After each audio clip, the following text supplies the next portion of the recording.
everybody. You are listening to the Big Chill Podcast. This is episode 32, The Power of Superstition.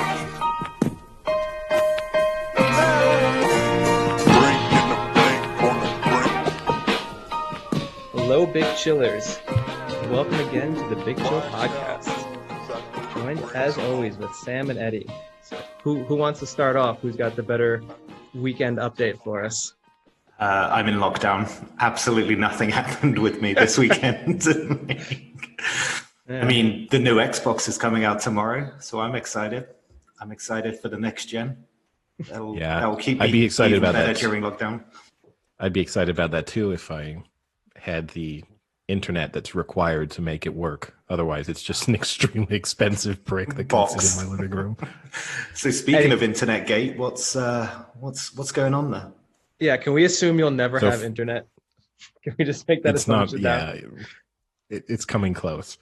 Friday, a technician actually came, so I have switched internet providers, and a technician came. Is it the same one from Orange?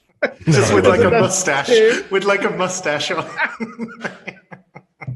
Hello again. It was a different technician. He actually did the job. He installed it. He seemingly did a nice job in terms of actually like drilling the hole, feeding the cable through the hole. Wow, such tough things to do. I don't think anyone that isn't trained can do that. 3 months into making.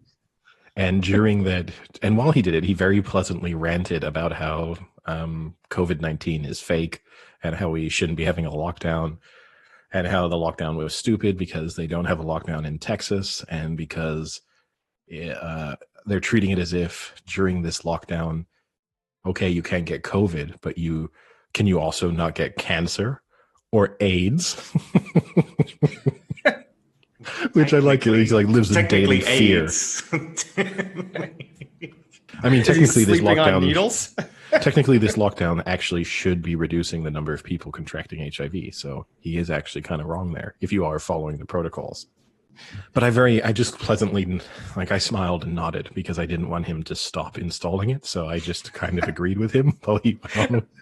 Anything at this point to get internet. Did that thing, you know, when you kind of like shift your eyes a little bit to the focus you want them to be doing. No. I full on. I tried to make it as not uncomfortable. I would have probably agreed to almost anything at that moment in time. Anything to get internet. You'll agree with like the biggest racist bigot in all of France. 100%. You can give me Wi-Fi. Yeah. Now, if he had been like, draw this picture of Muhammad and hang it out of your window right now, and I'll drill this hole, I would have been like, done, no problem. Sir, why did you drill that hole in the wall in the form of a swastika? Oh, that's necessary. Trust me. Okay, sounds good. He's just pulling the wiring through the wall, and it just makes a swastika. It's like, is that intentional? Looks great, sir. Thank you. And so, yeah, it seemed to go really well, and it kind of triggered the process. So, like, I, for example, get a free Netflix subscription with this internet subscription, and they emailed Netflix emailed me on Friday. Do you know you need internet for that? Yeah, I love how they're playing you along here. You're just taking everything, hook, line, and sinker. So Netflix emailed me on Friday, gave me the little code to put in so they would get a free Netflix account. And then Saturday morning, I woke up to an email from Free, my internet service provider, telling me that they'd detected a small problem with my line and that they would try their best to resolve it as soon as possible. And I spoke with them today, and they told me that in all likelihood, a technician will have to come back to do the work. So that means that the new technician is going to see the swastika in the wall, and he probably won't do any work. Yeah, it's going to be really awkward when he turns out to be Jewish. But no, I'm kind of back to square one. I think I just perpetually stay in between like step 1 and step 2. Officially, according to Free, I am on step 4, but I don't really understand. It kind of seems like a steps? 6. To me, it kind of seems a binary process. I either don't have the internet or I do. Like it doesn't feel like I'm progressing. They tell me I am. They tell me step 4 is better than step 3, but it feels a whole lot like step 3. I love that it's a 6-step process. Who's the genius who made up getting internet a 6-step process? Oh, it's unbelievable. And the best thing too is the customer service was really polite and friendly today. And obviously I have no history with them, so I had to remain cool and calm and collected.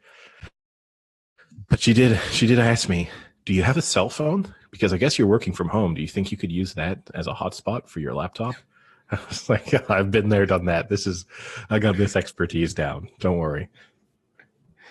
Eddie, with all of your issues with customer service, what odds would you give yourself that you've talked to the same person for 2 different companies of customer service? Like they worked for one company, quit, that would or be got amazing. fired and took a customer service for another company, and that you are talking to that same person. It's probably pretty good because I now do give them like the performance review when at the end of it, they're like, please, after this phone, like either they're like, stay on the call and like submit a review of our performance, or we'll email you in a few minutes. And if you could just fill out this quick survey, and I give them horrifically negative reviews. So I might be getting them fired and then moving on to the next service where they've taken their next job. I mean, just thinking about you for how long I've known you, all of the like betting sites, all of the banks, PayPal, internet, phone, the amount of customer support people you have talked to in this 6-7 year span, at least, there is a good chance for an overlap there. I mean, the thing is, I should really change my career and become like an expert in customer service. I should now spin this that I can help companies improve the like customer service experience. Exactly. And they'll be like, oh, have you run this before? It's like, no. But trust me, I have been through every possible scenario, and I'll help you to do the good and the bad. Have you considered a 6-step process to your customer service? Let's cut it down to 5. They'll feel way better. Whoa. That legitimately, as crazy dreamlike. as it is, if they told me I was on step 4 or 5 right now, I probably would feel better than being on step 4 of 6. Like that's the stage I'm at mentally. It is kind of completely redundant. You know, when you're like downloading something and it's at like 2% for like an hour, and then all of a sudden jumps up to like 98%. It just feels so arbitrary. I mean, what does step 4 really mean to you? I mean, they do actually tell you what the steps are. I can tell you what they tell me I'm getting through if you'd really like this exciting content to go. But they do specifically tell me sort of where I stand in the process. I love that it's 6 too. It reminds me of the Something About Mary quote with the 7-minute abs. Do you remember that one? Which one? Where he picks up the hitchhiker and the guy's like, I got this great idea for an exercise video. He's like, you've heard of 8-minute abs, right? What about this? 7-minute abs. He's like, you do everything and then you get an 8, but in 7. And then Ben Stiller's like, what about if someone comes out with 6 minutes? He's like, 6? No, not 6. You can't do 6. It's got to be 7. That's kind of what this orange, or what is it, free now is doing. I'm on to free now, yeah. So step 1 is they received my request. Step 2, they validated my request. Step 3, they validated my contract with them. Step 4, which is where I am now, is my line is in the process of being set up. Step 5 is that the router I need will be sent to me. Router. And step 6, I have it. I feel like steps 1, AIDS? 2, and 3 HIV? could be condensed. Step 1, 2, and 3 are fundamentally should be the same step. Yeah. We have received and validated your request for a contract. Step 1. So you can make it 4 steps, do you think? I mean, Eddie, you were doing 5, now you're at 4. This is crazy. Yeah, no, You can't do anything in 4 steps. You're out of line. Just about summed up my weekend, I think. That was my only customer service experience of the weekend, so at least that was a positive. So my question for you then is, how are you watching NFL games on your cell phone? No, I've actually got the hotspot down pretty well. I have mastered how to get the best possible connection out of my phone. So from that perspective, I've now got it that I'm actually running Sky through my laptop on through my cell phone. My consumption through my phone is out of this world. And that's where I'm really going to get hit, because now that I've canceled my Orange internet, they're probably going to stop giving me the like unlimited free data that I'm now gobbling up. So probably the real moment I'm going to hit a customer service nightmare is when I get hit by a massive Orange cell phone bill before free has set me up. And then I'm going to be spending my days split between trying to negotiate my cell phone bill down with Orange whilst also trying to get my internet to work with free. Can't you use the banked money you had for when Orange said that they would credit you for the amount of internet that you didn't get? They would credit it back once they gave you internet. Yeah. Can't use that I'm going now bold for your phone. I'll tell you what my new plan is, because obviously there's no need for that really anymore. I'm going to tell them that one of them promised me an iPhone 12. Just go absolutely. I'm just going to go balls in. Yeah. I'm just going to go balls in on a lie and be like, "You told me you'd give me a free cell phone upgrade. This is what you told me back in August." You would have to really be committed to that, because you just know it's not happening. You would have to be. Well, there's one thing we know about Eddie. He's committed. He's committed. I've got a 4-step plan to get this iPhone 12. And the good news is I will eventually get it. It's just they'll give it to me when the iPhone 14 is out. But I guess we do have some good news from the weekend, which is we had some bets of the week, and there was at least one winner so far. One is still alive and will be decided tonight. But Frank, your bet of the week in the Breeders' Cup did come in. Crushed it. And Arguably actually, the best overall, performance of the week in Breeders' Cup. Yeah, I guess. Well, that's Or's most dominant performance, I guess, certainly. Yeah. In actual fact, our overall advice for the Breeders' Cup was pretty good. You would have had a few winners if you just followed us. That being said, as someone who had to then put 2 bets on for Frank in the Breeders' Cup, I can tell you that those were an absolute disaster. The fact that Frank managed... Wait, Sam. I need to hear this. Let me ask you this. Sam, if you were to do a 5-horse each way bet, so for those who don't know, each way means you have one bet. If they all win, you would win. And then you'd also have a side bet that they all have to place. And the number of placings depend on how many horses run, but usually it's 3 to 4 is usually in a place in these races, at least. I did a 5-horse or 5 race each way bet. Not one horse even hit a placing. And so not only did none in. of them win, none of them even placed, not one. Should I have gotten my money back? No. And factor in, which has to be rolled into this. Some of them were favorites, and none of them were more than, say, 4th favorite for the race. Like there were no tremendous outsiders getting thrown in. They were all single-digit horses for starters. Like 8-to-1s were the highest. That's pretty impressive. Yeah. What was the smallest field? Oh, probably like 8. Maybe 10. Yeah. Okay, so they were still pretty somewhat competitive, but yeah, 5 out of no. You should give them more money back for your ineptitude of picking horses. Yeah, I should at least get money back quite on incredible. That for the impressiveness of that. I don't think bookmakers would survive very long if they were paying people back for the impressiveness of a defeat to them. I don't know, actually. I think that would be right. They always offer the ACA insurance, like get one selection wrong and we give you your money back. I actually think it would be a better initiative to get all your selections wrong and we give you your money back. Surely you would just pick all the outsiders. Then you would just be like, right, I'm going for the absolute outsiders. I don't know if it would be. I mean, yes, you could do just. I mean, at a certain moment in time, what would be the fucking point? Like you would just be like, oh, I never win a bet, but I get like free bets back. Yeah, that's true. You'd never be like, you know what I'm going to aim for today? Money back.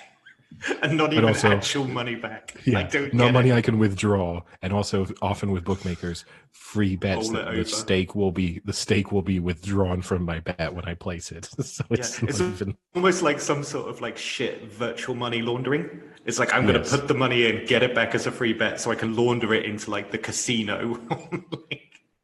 Yes. But no, I mean, we've spoken about this privately before, right? But I had a math teacher in high school who used to offer that to students because he would give sort of a monthly multiple choice math exam. And his offer was if you could get every question wrong, he gave you 100%. And no one ever did it. I guess it's because, well, his logic was that to get the 0%, it's the risk of it, isn't it? You had to know everything to pretty much to get 0%. So you actually you basically had to know as much as it would take to get 100% to get 0%, or you had to just be incredibly lucky. And if but you it's were it's a maths exam, right? Yes. So can you just write table for every single one, or like no, it was multiple choice. Oh, okay. So that would be a different type of 0%. Table? Yeah, I had some things in front of me. Moron. I think I. This is where we learned. This is where we learned that Sam went to a very. How did we end up at the same university, Sam? This is depressing. Oh, you know those grants that you get. You know the disability. Because grants? apparently it's in Sam's math class. Table is the right answer enough times to get him to university. Hey, I knew my times table. Yeah, because you would just draw a table. They'd be like, I guess we gotta give it to him. With a clock on it. Yeah, they'd be like, complete your 7 times table, and he would just draw 7 tables, and they'd be like, gosh, he got us on this one. Once again, Sam Jones has exploited a technicality. Yeah, 10 out of 10 for effort and creativity. Or maybe that's how he just gave every answer. He would just say the answer was 45. He would just draw 45 tables. He didn't write the number 45. He just designated everything in tables. Yeah, like some bizarre version of Rain Man. Yeah. Except I wouldn't be taken anywhere. And you also aren't winning tons of money in a casino. But I'm getting free bets. Exactly, yes. You're exploiting some other weird autistic loophole. Yeah, that was... So that each way just really set the tone for the weekend of betting for me. It was a very frustrating weekend. Saturday, I got all of the soccer right and then lost on the college football. And then Sunday... got the college football, got the football right and got the soccer wrong, thanks to Arsenal. Great performance that was. That was beautiful. Where do we want to start? Oh my God. Maybe? Yeah, I mean, it was one of the worst performances I've seen from a Premier League team, based on expectations, obviously, because I've seen, sort of Sunderland play worse in previous seasons. But in terms of how good of a side, relatively speaking, Arsenal are, that might go down as the worst performance I've ever seen in Premier League. Arteta came out. Oh, come on! I mean, that's like 30 years of history. I very much doubt that. But Arteta came out. Name and he was another one, Sam. No. I'm just saying. I've got like 30 years, except that one game to like look through. I think there's worse performances, like the Derby County season. No, but that's how I qualified it. I said relative to the expectations of the team. So obviously Derby County or Sunderland or whoever, Ipswich Town, have had worse performances in the sense that they have been worse on the day, and that Arsenal's performance yesterday would have beaten them.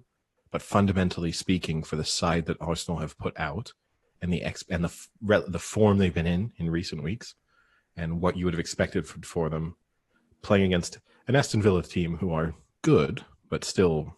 I mean, they smashed Liverpool 7-2. Yeah, they did. This is true. Yeah, the thing for me, I only watched the second half, but I mean, the back end of that second half, you could have told me that Aston Villa were like the dominant team, and it was totally believable. I mean, Arsenal couldn't even get it out of their own end for the last 20 minutes of that match. Like it was bad. It wasn't as if they were getting lucky and just breaking out and scoring. They were dominating. It's always tough when you can't get it out of your own end. That usually leads to a bad weekend. Or a great weekend. Yeah, true. It's all about perspective. Arteta came out and he basically said, like, from second one, he knew something was wrong with the team. And I can't help but feel like that was partially him. If it's like from second one, he was just like on the sideline, heads in hands, like, why did I pick this team? Then I think that's on him. But it was pathetic. It was pretty pathetic from Arsenal. But that's starting to characterize this season already for Arsenal, is that they're being inconsistent. They put up decent performances. They've had some tough games already, but they put up decent performances or competitive performances against like Man City, Liverpool away. They beat Man U away. Leicester at home is a tough one, but 1-0, it was kind of close. But then they go and punctuate it with these kind of results, where they just get absolutely spanked. And I hope it's not a consistent thing for them this season to be inconsistent, because I have pretty high hopes for them this season. Thing is, that might in a way be the defining sort of feature of the Premier League season this year for almost every side, and it kind of has to be viewed through the lens of the the preparation for all of these teams, which is virtually no preseason. Players who finished, especially if you're in Europe, you're talking about people who players who finished playing in early to mid-August and then right back at it a few weeks later. So I think they have to accept, when you do look, City have been more, maybe not more inconsistent than last year in some ways, but still continued the theme of inconsistency. Liverpool have been more inconsistent than they have been in recent seasons. United have been vulnerable. United might be the most inconsistent side in history, because literally 1 week they turn up and they actually play really quite well, and then the next week they look like they should be playing Sunday League football.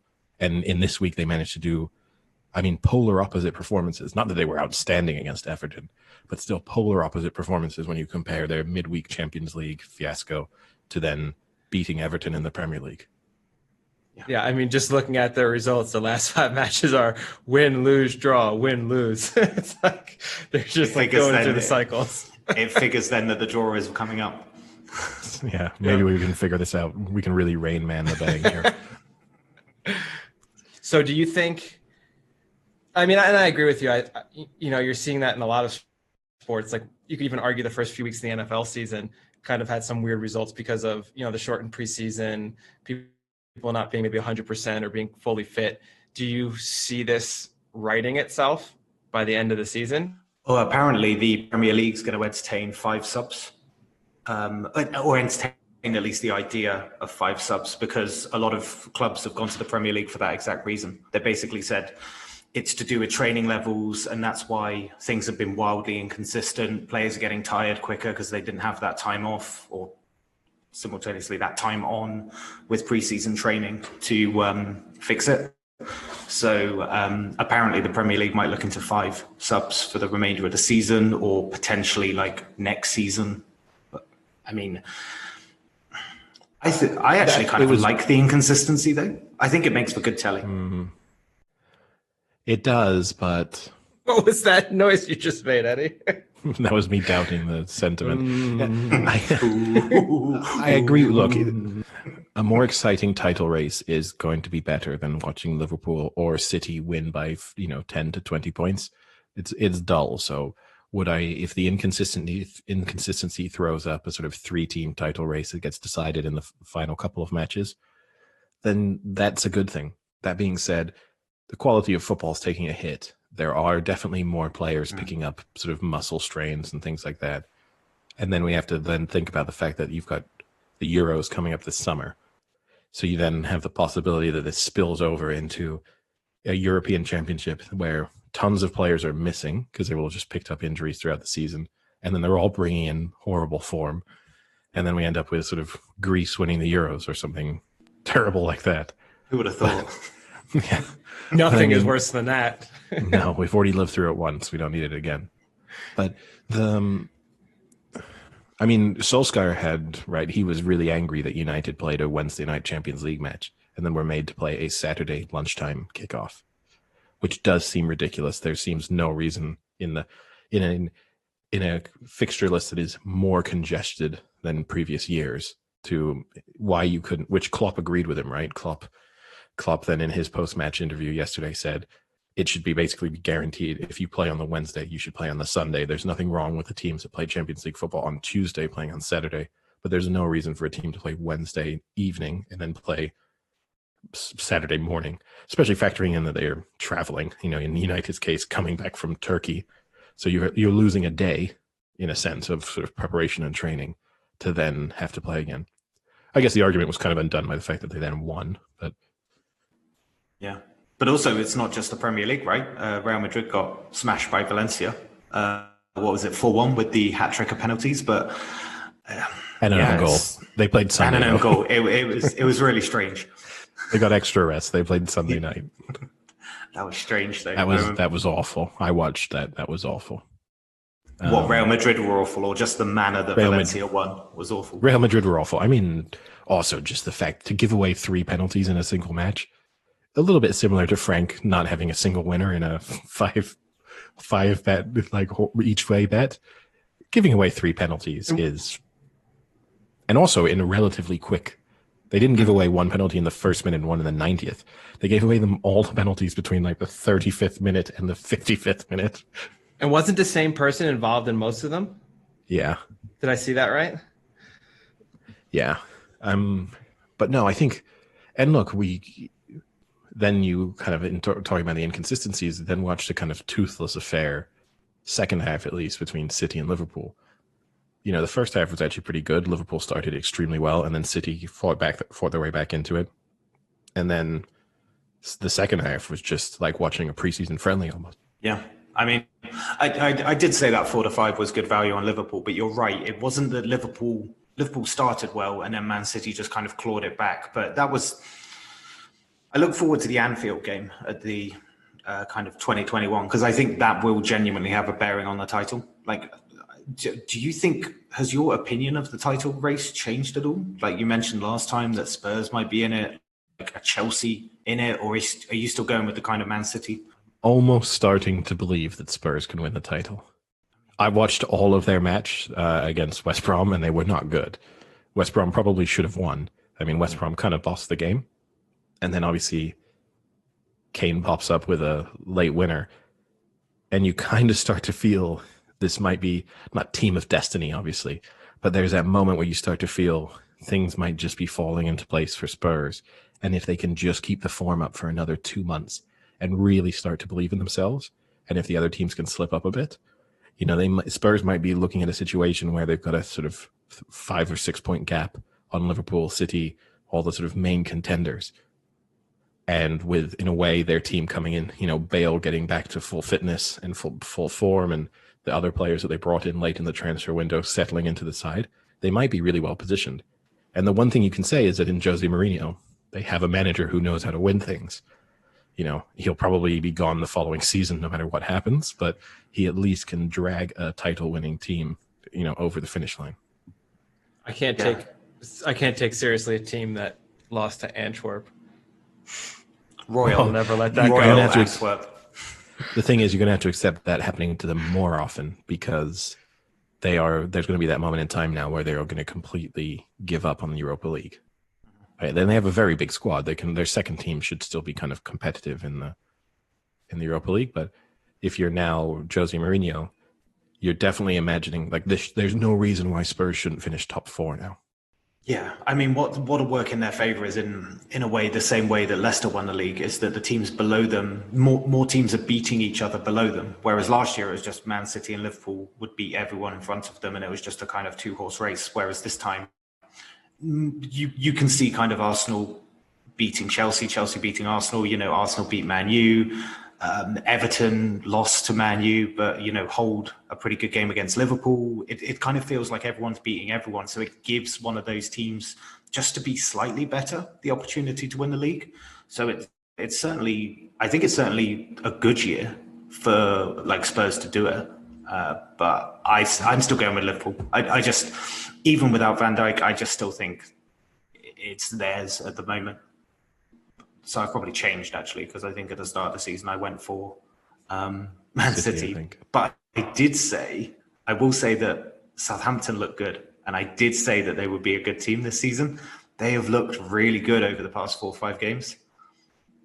Did you see their tweet, by the way, about... I'm getting a little... I have to say, they weren't the first or the last to do it, and I hope that gets retired. It was very topical. Obviously, this is for Frank, in case you didn't see it. They tweeted, like, stop the count, because they're top of the Premier League table. Yeah. So, you know, but they are not the first team to do it. And I just hope that it kind of had its 4 or 5 days of being really relevant, and now it gets retired. The interesting thing is we obviously talked about the Premier League odds going into the weekend, and now Liverpool are actually favourites. They've only slightly edged ahead of City, but Spurs are 10-1. Would you take that be at the worth- moment? Do you think that's value? Do you think there's value in 10-1? Might be a little bit short, in Yeah. fairness, but might be worth rolling the dice on. I mean, I think 10-1, you'll probably at least have an interest for a few months. So it might not be the worst thing in the world. Now, the only other talking point, I guess, from the Premier League, and also something you didn't expect, is that Ademola Lookman and Kevin De Bruyne had a private competition between themselves as to who could take the worst penalty of the weekend. I'm not sure if Did they let anyone else in on that? The Seemingly Lookmans. The problem with Lookman's was just, it was the time of the penalty. You don't do that. It was no, you don't.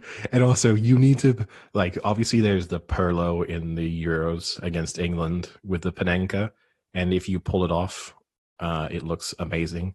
Personally, I'm not a fan of it because to me it is a penalty that I know that there's skill in doing it properly. That being said, you are gambling on the fact that the goalkeeper is going to dive. It looks so embarrassing if the keeper just picks it up in front of them.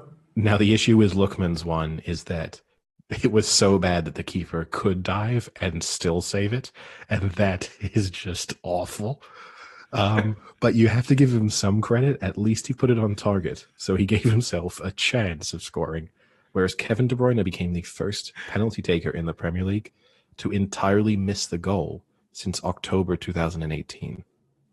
Wow. Yeah. Wow. And that includes hitting the woodwork, I'm guessing. Yes, not on target. Yeah. Okay. So it is quite... And, I mean, his was awful. Wow. That's a really impressive stat, actually. It is, yeah. I mean, it isn't.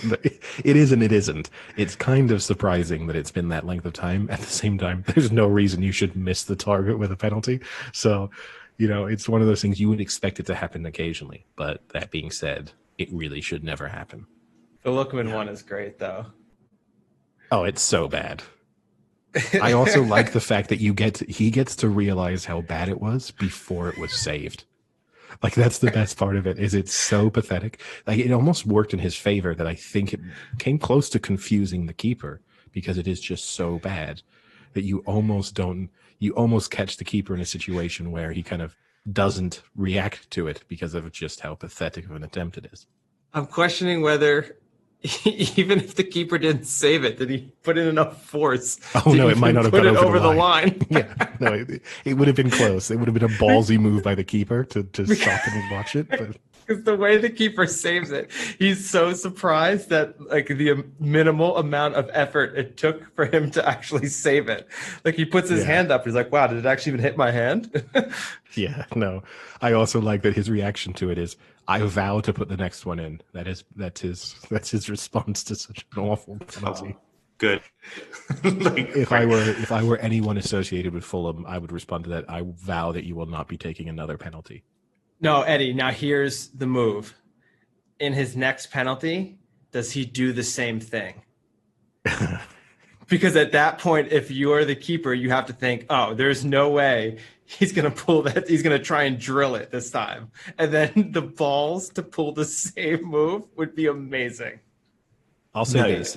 You would have to retire. You would retire from football if you did it again and the same result happened. You couldn't walk back on pitch again. I think even if you score the next time, people would still think that you were a total prick. Like that the doubling down on it actually score. Like, if you missed it again, you might get some sympathy, but if you actually score it, people just think you're a total twat. But to me, definitely, if he does take another penalty and you are the goalkeeper in goal to face it, I would definitely stay where I'm standing. Thinking that either he does try the Panenka again, or he just decides to smash it down the middle because he wants to do the kind of complete opposite of what he just did. So either way, I would just stand still. That's my bet of the season. next time. We'll see what odds. I'll kind of wait for. Usually a penalty miss is around 9-2, 5-1. So next time he's up, just instantly go all in on Lookman missing a penalty. Assuming the goalkeeper stays in the middle. That's my qualifier. Now I guess we can shift from one embarrassing penalty onto one incredibly embarrassing performance. And that is Tom Brady and whatever that was he did on Sunday Night Football. I'm not sure I could say it was playing quarterback, but whatever it is he was attempting to do for the time he was on television last night. Similar to Arsenal.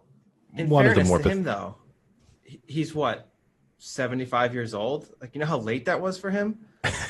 He's probably in bed by then. Yeah, but Breeze is 76. Yeah, but Breeze is a young 76. He's in New Orleans. He's living it up. I mean, Brady literally moved to Florida. That's what you do when you retire and you're old. You move to Florida, get a permanent vacation home. That's what Brady did, and it showed. Plus, Breeze is fueled by his hatred of black people, so that just keeps him young. It's actually a double-edged sword. He's fueled by his hatred of black people, but his fear for all his black teammates that want to kill him for the comments he made. Exactly. Yeah. What was the stat? It was something crazy, like he didn't get a first down until early in the second. He didn't get his first down until the second quarter. And then the next play, he threw an interception. Yeah. And then also they broke the NFL record for the fewest number of rushing attempts. So over the course of that game, they only carried the ball 5 times. The previous record was 6. And they only got to 5 because they took a knee to end the game as a loss. So it was really 4 legitimate rushing attempts and 1 knee in a 38-3 defeat, which was done by Brady's backup. So well, did you see the other NFL record that was broken? Yeah, did they mention it on the game? Breeze set the touchdown passes. Passing. Now here would be the argument. Has he taken an insurmountable lead now in that? Will Brady ever overtake him? Is it 3 or 2? Yeah, whatever it is. Do you think Brady will we ever have breaking news on that record? Maybe that's why Brady did it. Maybe he was just like so tired of that. He was like, I tell you what, I'm just going to give Breeze the edge, and we can be done with this breaking news nonsense. Maybe. I will say that was the best game I've seen Breeze play, hands down. He was hitting downfield targets. He was a lot more accurate. He was moving a lot better in the pocket. Like, if that's the consistency they can get out of Breeze for the rest of the year, I think they are now arguably the best team in the NFC. That's actually a good point. Like, because of that blowout, like who are you putting up there as the best team in the NFC at the moment? Because every team is flawed, like horrifically flawed in the NFC. Yeah. I think I take them over the Packers just because at least the Saints have a decent defense. I mean, if this is any indication, then their defense is phenomenal. But I think that was more of a complete failure by the Bucs offense as much as it was a good Saints defense. But I mean, if you stack the Packers and the Saints side by side, the offenses are pretty comparable, but the Saints clearly have a better D. So would you say the Saints are the most well-rounded team? Like, let's take the 3, 6, and 2 teams, right? You've got the Seahawks, the Packers, and the Saints. We'll leave the Eagles out, but because they're 3 and 4. So let's not focus on all divisions. But fundamentally, you've got 3 teams there with pretty good offenses, right? Really good offenses in the Seahawks case. But when you look at defense, like, you probably say the Saints. So does that mean they're the most well-rounded team in the NFC at the moment? I don't know if I would say that their defense is the best, to be honest. I mean, I think that's been one of the things when I've looked at some of the reactions to last night. It was like, oh, they showed you how to beat the Bucs. You put Brady under pressure, you get the pocket to collapse, and he falls apart, which probably has been true all of his career. But the implication was definitely as he's aging, that is the way to beat him. The thing is, watching that game, they weren't really getting pressure on him or getting the pocket to collapse early in the game. It's just that he missed receivers. They had people just not in general getting open. It wasn't as if the sacks only started coming actually once the game was already a blowout. So that was actually the interesting part of it. Like, I mean, it almost as if they mentally checked out, which I can kind of get once it was 28-0, just deciding, do you know what, this game's kind of over. To be honest with you, they should have just taken Brady out at that point because the game was over in the first quarter and it was apparent. Now the Saints are favorites now to win the NFC. It has to be said. So from a betting perspective, they're obviously viewed in that standpoint. It is the Saints, and then the Bucks are still second, although tied. Actually, they're joint second favorites with the Packers, and then the Seahawks just after. And then there is a reasonable drop off to the Rams. Yeah, I mean, I know who I'm taking to win the NFC. Who are you taking to win NFC? Oh, my IV bag overfloweth, and I might be riding it. My ICU stay might be prolonged until early February. See, I think you need to switch your Kirk Cousins IV to Dalvin Cook because he has literally put the team on his back the past 2 weeks. Doesn't matter. His stats in the past 2 weeks are crazy. I mean, he's literally told Kirk Cousins to just stop. It's as if he walked in the locker room and was like, hey, listen, I know you're the QB, I know you're the leader, but just stop whatever the fuck you think you're doing and just give me the damn ball because your day is done and I'm going to take this now. Yeah. I mean, yeah. And look, some aspects of the Vikings season, when you look back on it, and some of their early losses don't look quite as bad, right? I mean, they've lost to the Packers, the Colts, the Titans, the Seahawks, the Falcons, who have recovered and, now look a somewhat competent team. So it's not like the Vikings were losing to terrible teams. I think we can officially, as of today, I know I've tried to get you to retire it on previous episodes. Can we please retire any thoughts that the Texans are in any way a decent football team after they barely beat the Jags? Barely beat one of the best rookie QBs ever? No. No, I'm not giving up on the Texans yet. Because to me, the Vikings are the team you think the Texans are. The Vikings are the team that had a relatively tough schedule, that have quite a decent amount of talent, and who over the course of the season are going to turn things around. The Texans are just a dumpster fire that is rapidly running out of control, running down a hill at full speed, and you are standing at the bottom of that hill with open arms, preparing to try and catch it. I will catch Deshaun Watson. I will do the dirty dancing and pick him up and hold him over me. Yeah, okay. You'll dump the dumpster fire onto yourself. What a way to go out. No, I mean the Vikings. Yeah, the Vikings though are a team that we all had high expectations for in the beginning of the year, right? I mean, I think we all thought they were going to be a good team, and now that you're saying it, looking back, their losses aren't that bad of a losses. It's just that they happen to be right on top of each other, playing a very tough opening schedule. So, yeah, I mean, the Vikings have a shot. They have more than a shot. Their next 4 games are the Bears, the Cowboys, the Panthers, and the Jags. No, I don't mean. I mean shot at being. Oh, you mean of winning the NFC? Yes, of being in the NFC Championship. Because I think they are one of those teams that in any given day, they have the potential to beat. I mean, they beat the Packers pretty dominantly last week, right? So, I mean, they have that potential in any given week to go out and beat the Saints, beat the Bucks, beat the Packers. But then there's also those games where they're going to go in and within the first series, that's not the day. I'm proud of you for nearly getting there, but not saying any given Sunday during that little sequence. If they beat the Bears, do they leapfrog them, or is it still? Because what are the Vikings 3-5? Yeah, and the Bears are 5-3. 4. Okay. Yeah, the Bears are 5-4, and the Vikings are 3-5. So they'll go within 1. So realistically, the Bears look bad at the moment. So realistically, it's going to happen. Inevitably, that hurdle will be overcome. I think now you could say the Vikings are probably to almost certainly going to make the playoffs. That's crazy to think, considering, what is it, like 4 or 5 weeks ago, they played the Colts and they got absolutely blown away. And I remember us talking about how bad they were. But yeah, we all had pretty high hopes for them. I think I even said they might be an outsider for a Super Bowl appearance. So I don't have odds for them to make the playoffs, but I have odds for them to be NFC champion. And that's 50-1.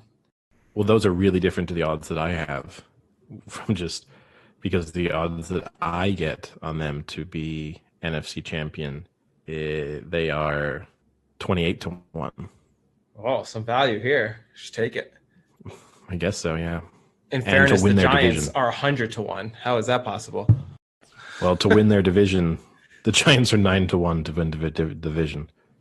The Vikings are 12-1 to win their division. So I have the Vikings at 19-1. So this website clearly underestimates the Vikings' potential. You'd have to say so, yeah.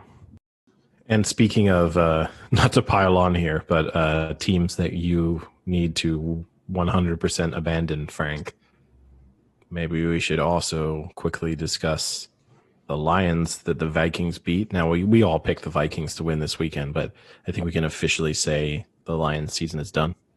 Yeah, it might be done. Dead and buried. It might be done. The funny part I saw was Matt Patricia. They asked him if he's seen improvements in week 1. And his response was, yeah, obviously the punt rush, I thought that was good for us for another week in a row. So that was consistent. That's like his takeaway. I kind of like that. Just like getting something really specific. The punt rush has gotten better. Which is a shame. Maybe it's just an indication that they're not on the field as much because they can't stop a team to let them punt. True, yeah. And other major takeaways from yesterday's games. The Bills are back. Put in a pretty dominant performance against the Seahawks. In a way, they sort of exposed the Seahawks for what we've been saying they are the whole season, which is an absolutely awful defense that was reliant on Wilson and their offense being, near perfect in order for them to win a lot of the games that they've won. And this time around, Wilson and their offense wasn't great, and they got absolutely destroyed fundamentally. I mean, the score in the end kind of actually flattered Seattle. It was not a close game in any respect. Yeah. I mean, it wasn't a good performance by the Seahawks in any respect, but you kind of feel sorry for Wilson because you almost feel like the defense are going to cost him the MVP because he's having to do these mega situations where he's having to dig a team out constantly, or at least carry the team constantly. And then when it goes slightly wrong, they lose. Like it's a category. It's like almost like a simple loss now. If Wilson isn't superhuman every week, if he's just like a normal QB, suddenly the Seahawks lose. And it just feels like the defense is costing him the MVP at the moment.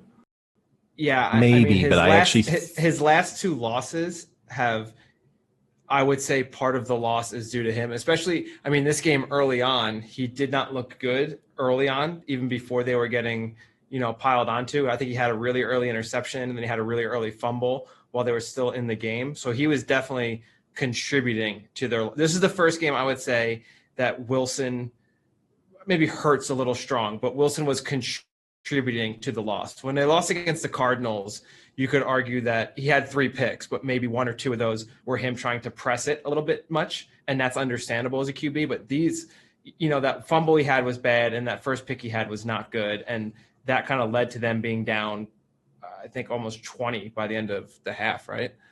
Or 20 at the end of end of the first or end of the second. They were down like 24-10 or something like that. Yeah. 24-7. No, that's a fair point. I think you could this is the first time you could say that he was a contributing factor. I kind of disagree with you, Sam, in the sense that in a way, I think his MVP candidacy is buoyed by the fact that he kept being put in these close games and these shootouts. And so, fundamentally, if they had like a lockdown D and the other team had 7 points, he's not going to have as many touchdowns as he has or yards, because at a certain moment you're going to shut down your own offense. And also it's not going to be as noteworthy and get as much attention if it's like, well, another efficient performance by Seattle. They won 28-7. And instead it's like, oh my God, what a performance by Wilson. 43-42. Incredible. That being said, his odds have now dropped. He is increased, I should say. He is no longer odds on. So he is just above even money now. I think he's 6-4 and no, 5-4, sorry. And you can get Mahomes was the one this weekend who dropped the most. He's around 9-4. And then you've got Aaron Rodgers at 4-1. Yeah, I think Mahomes wins it now. I think Rodgers wins it. I don't think so. I don't know, because I think the Chiefs, I think they have a better chance. I'm not trying to jinx or anything, and especially if they go up enough, then Mahomes will not even play. But I think they have a pretty good chance of going 15-1. And if Mahomes starts those 13 out of those 15 games, because they'll probably sit him if they're that far up and it doesn't matter in the playoffs, I think he'll have enough stats to win it. And I see the Packers losing more games this year. And Rodgers did not look good against the Vikings. I mean, he looked terrible. So he has another one or two of those, and I think it's game over. Yeah, you could spin it the other way, though, that if the Chiefs lose, even if the Chiefs lose one more game and Mahomes has one additional mediocre game from an individual performance standpoint, then why would you give the season MVP to the reigning Super Bowl champions and reigning Super Bowl MVP for fundamentally doing exactly what everyone expected him to do? So in a way, because it's still a phenomenal performance. I mean, right now he has 25 TDs to 1 interception. That's insane. Those are insane numbers. His QB rating is 116. That's crazy. Like, those numbers are insane. And yeah, even if he loses a few games, I mean, he's still putting up legendary you've seen numbers. Rodgers, right? Rodgers is 24-2 with a QB rating of 117.5 on a significantly worse team. Yeah, but what I'm saying is let's flip it. Let's flip it. And this isn't how they decide it. How many games have the Chiefs lost if Aaron Rodgers had been their quarterback all season? What? Like if you transplanted the quarterbacks and you made Aaron Rodgers the quarterback of the Chiefs, I'd argue that they'd probably be undefeated. No, they have 5 losses. So more than the Packers have, even though they're a worse team. Yes. But at most, they'd have the same 1-loss schedule. And I do not think, even though I think Patrick Mahomes is a better quarterback than Aaron Rodgers, in a way, I mean, I do not think that if you put Mahomes on the Packers, that their schedule, their current standings would be as good. I don't know. I just feel like the things he does on the field, he just dominates. Like, it's like watching a video game. It is, but he does things that, look, to me, which one am I more impressed by? Aaron Rodgers consistently drawing people offside with his hard count, or watching Patrick Mahomes take a snap in motion for absolutely no fucking reason? Like, No, not only did he take a snap in motion, he took the snap in motion, then turned back around, scrambled the other way, and threw a touchdown pass. It was so pointless. It was so pointless. But it's You're so right. fun It is to like watch. it is fun to watch. And look, I love watching Patrick Mahomes. And I know you consider me a Patrick Mahomes hater, but I've been on the Chiefs. I've been on the Chiefs bandwagon for a very, very long time. That's just because you think Andy Reid's your father. Wait, what? You share such a resemblance. You think he's your true father. Oh my! Whoa! Oh, okay, Sam. Next episode, the resemblance I have is coming out for Frank.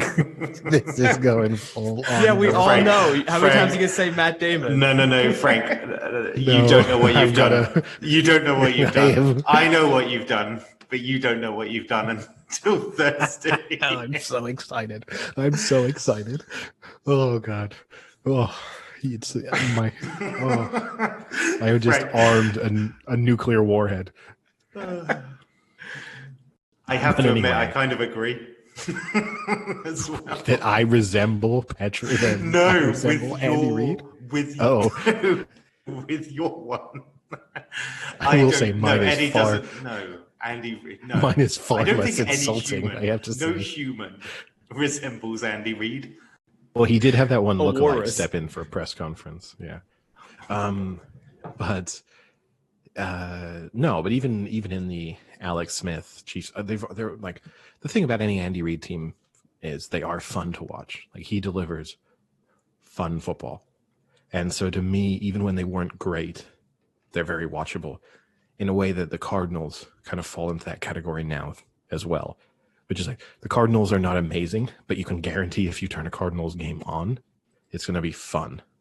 It's the polar opposite of like the Ravens, who are just not fun to watch. Although the Cardinals weren't very fun at the end of that game. In a way, their fun hurt them. They needed to stop being fun in the final 5 minutes. They should maybe say like the fun stops with like 5 minutes left in the fourth quarter, and then they turn into a normal football team.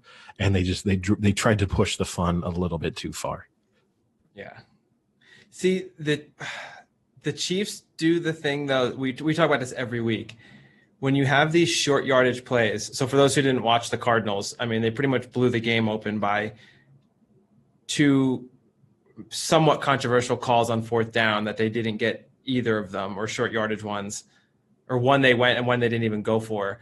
But in these instances, I don't understand why you ever take the ball out of the hand of a QB like a Mahomes or a Kyler Murray. Like, I hate if it's 4th and 1 and you have a quarterback like Kyler Murray and you just hand the ball off.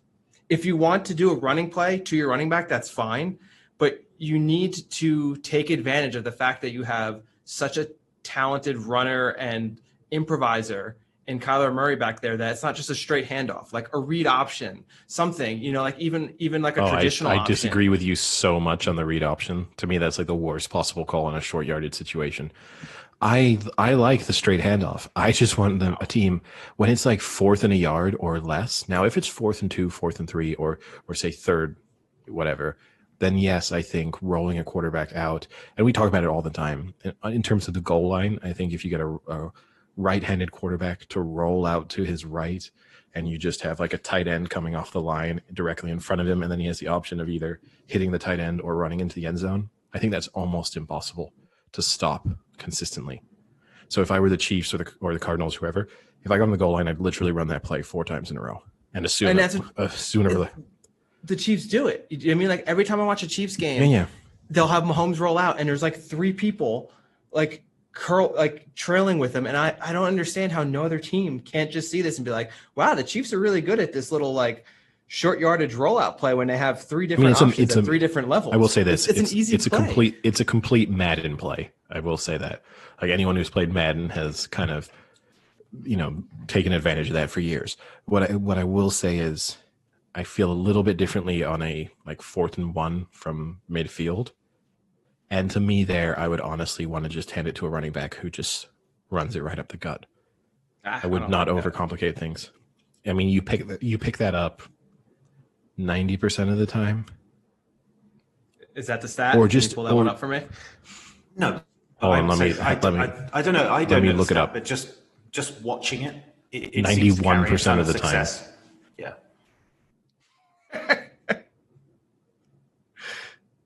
But yeah, no, to me, it's just there is where coaches overcomplicate things. And it's just like, all you want to do is pick up that yard. Like, Bill Belichick is the king of that. Like, he just picks up that yard.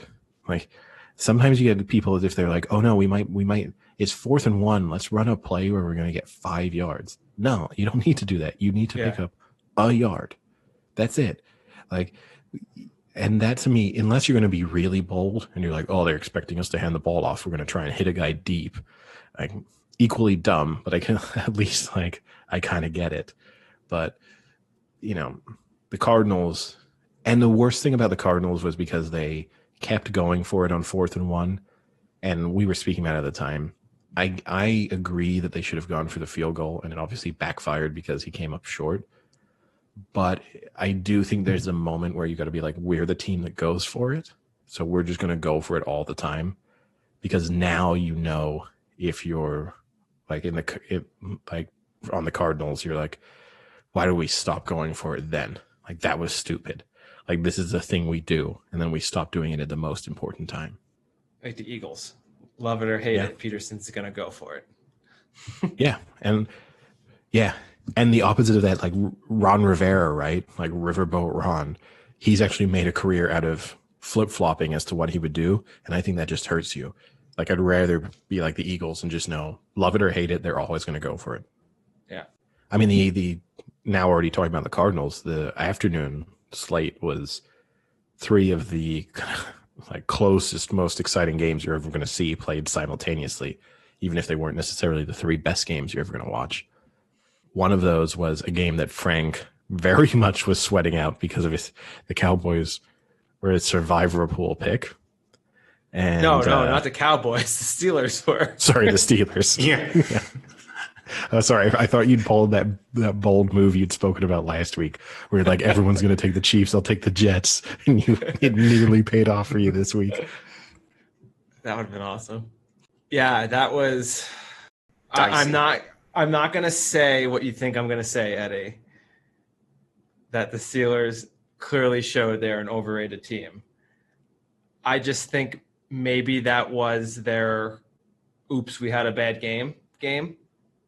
I'm willing to say that just wasn't their best effort, and it kind of showed. But I will say they were very shaky on defense. That was not a very good performance on defense. Even though they didn't score that much, the Cowboys, there was points in that game that I was nervous that the Steelers were too far behind, and it was literally like 2 scores, that they weren't going to be able to come back because they weren't going to be able to stop the Cowboys. And granted, their defense did step it up at the end, and ultimately they did come back and beat them. But there was a point in that like third quarter where I was getting a little worried that they were not able to stop a random journeyman QB on a pretty shitty team that now isn't even really playing Ezekiel Elliott as much because he's going to fumble. I mean, that is scary. I kind of disagree with you, because fundamentally they didn't give. Now, the cause for concern as you were watching, like we were obviously talking throughout the game, was the length of the drives that the Cowboys were able to go on. That was the real issue. That there was a moment where it was a 2-score game, and you're like, well, every time the Cowboys get the ball, they're taking at least 6 minutes off the clock. So it's not necessarily that the Cowboys are going to keep scoring. It's that even 3 more points plus 7 more minutes is going to make this a really, really difficult for the Steelers to come back into it. And in the end, they pushed it pretty close in terms of waiting to take a lead in the game. The one thing I will say is the Cowboys, I mean, obviously I was kind of late in abandoning the Cowboys, and I'm not by any means saying that they're good. They do have a ton of weapons there. So you are talking about a team that we expected to be one of the most exciting and proficient offenses in the NFL. And the fact that you now have a quarterback who, okay, maybe a journeyman and not anything special, but if he can just be competent, they should still be competitive in a lot of games. The issue was that like their defense had been atrocious up until basically this game, and they stepped up. I mean, the Steelers, we spoke about during the game, equally, I mean, the Bucs broke the record for the fewest number of carries. The Steelers looked like they were trying to break the record. I mean, it was crazy. I would say that 95% of plays they lined up without anyone in the backfield. So not even giving the Cowboys the thought that they might hand the ball off and run it. To me, that was kind of crazy. But he got like 46 rushing yards all game, didn't they? I think it's 46. It didn't. I mean, I said at one point to Frank while we were watching it, how many rushing yards do they have? 20? And I was kind of joking, but obviously it was like a pretty accurate number. I agree with you. I in a weird way, I almost feel like this helps the Steelers because the scare maybe makes you refocus. And so like this is the way you remind everyone, like, we're not that good yet. Like that's because I got a number of games coming up on the schedule that are like they play the Bengals and the Jags in the next 2 games, and then they play Washington after they play the Ravens. So like 3 of their next 4 games are fairly straightforward on paper. And you would have to hope that this kind of refocuses them and gets them to take all of those games seriously. Because if they do lose to the Ravens and they slip up in one of those other games, then it's an issue for them in terms of playoff seeding. Yeah, and it's again, I guess the weird, strange thing with it seems to be a difference in the halves, kind of like with the Titans, where they played so well the first half and then almost gave it up in the second half. So if you look at the first half, the drives the Steelers had in the first half was punt, downs, punt, field goal, but because they got the fumble, and then one nice drive of a touchdown of 75 yards. But they barely had 100 yards in the first half. Then you go to the second half, they opened up with a punt, then they went 75 yards touchdown, 75 yards field goal, 79 yards touchdown in their next 3 drives. So if you get 4 quarters of that, and I mean, it showed like they looked so much better in those later drives in the third and the fourth quarter, then they're pretty unstoppable. And then alternatively on the other side, they let up, I think, about 200 or like 150 yards of offense in the first half. And then in the second half, they held them to 2 field goals, an interception, a punt, and then they had that nice end of downs twice at the end. Like their defense really stepped up at the end. So if they can just put that together for 4 quarters, then yeah, I think they're going to be a really good team. But these past few games, they're not doing it. So that's kind of worrying that they're not putting together a full effort the entire game. Yeah, no, you're right. They look sloppy in that first half, and like Smith-Schuster kind of really came in as a force in that second half. And they also got lucky in the sense that a couple really big plays went their way. That stop with the interception in the end zone that then they drove down the field and scored the touchdown, right? Like that was a really big swing where a Cowboys touchdown might have almost killed the game off. Yeah. But one topic we did touch on during that game, Big Ben might be the best actor in the NFL because I have never seen someone who milks an injury to the degree that, and I'm not doubting, like he's obviously incredibly tough and plays through pain that I think a lot of people wouldn't, but he definitely makes sure that he's playing with pain.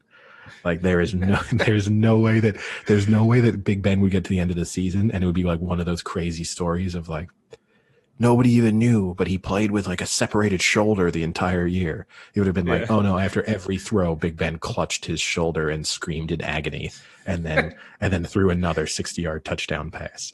Like he is going to make sure he is so dramatic. You can guarantee, like you asked me when he went off the field, will he be coming back? And it's like, yeah, of course, 100%. But he had to go to the locker room early. Okay, probably in the end it like became even more dramatic, right? Because then they got the fumble and then they got the ball back and then he wasn't on the field for that possession. So that made it even more of a storyline. But he 100% wants the world to know whenever he's suffering even a little bit. Yeah. And so for me, I desperately needed that for my survivor pool to stay in.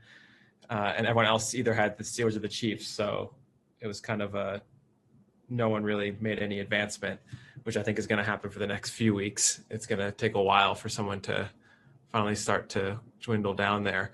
But there was a pretty good bet that I saw.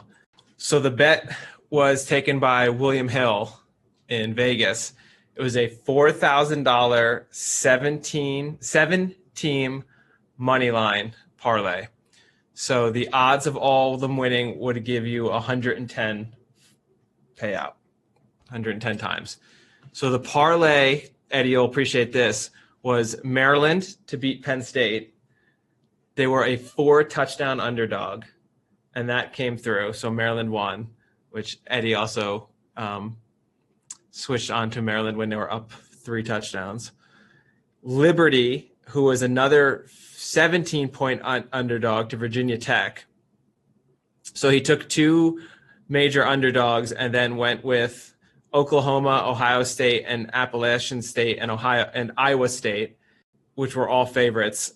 And then the last one he had was the Steelers. So going into Sunday, all he needed left was the Steelers to win $450,000 off a $4,000 bet. So that person was sweating it out, with that being your last thing left. Well, I'll say 3 things about that bet. 1, he's an absolute idiot for placing an accumulator where his final leg was significantly later than everything else finished.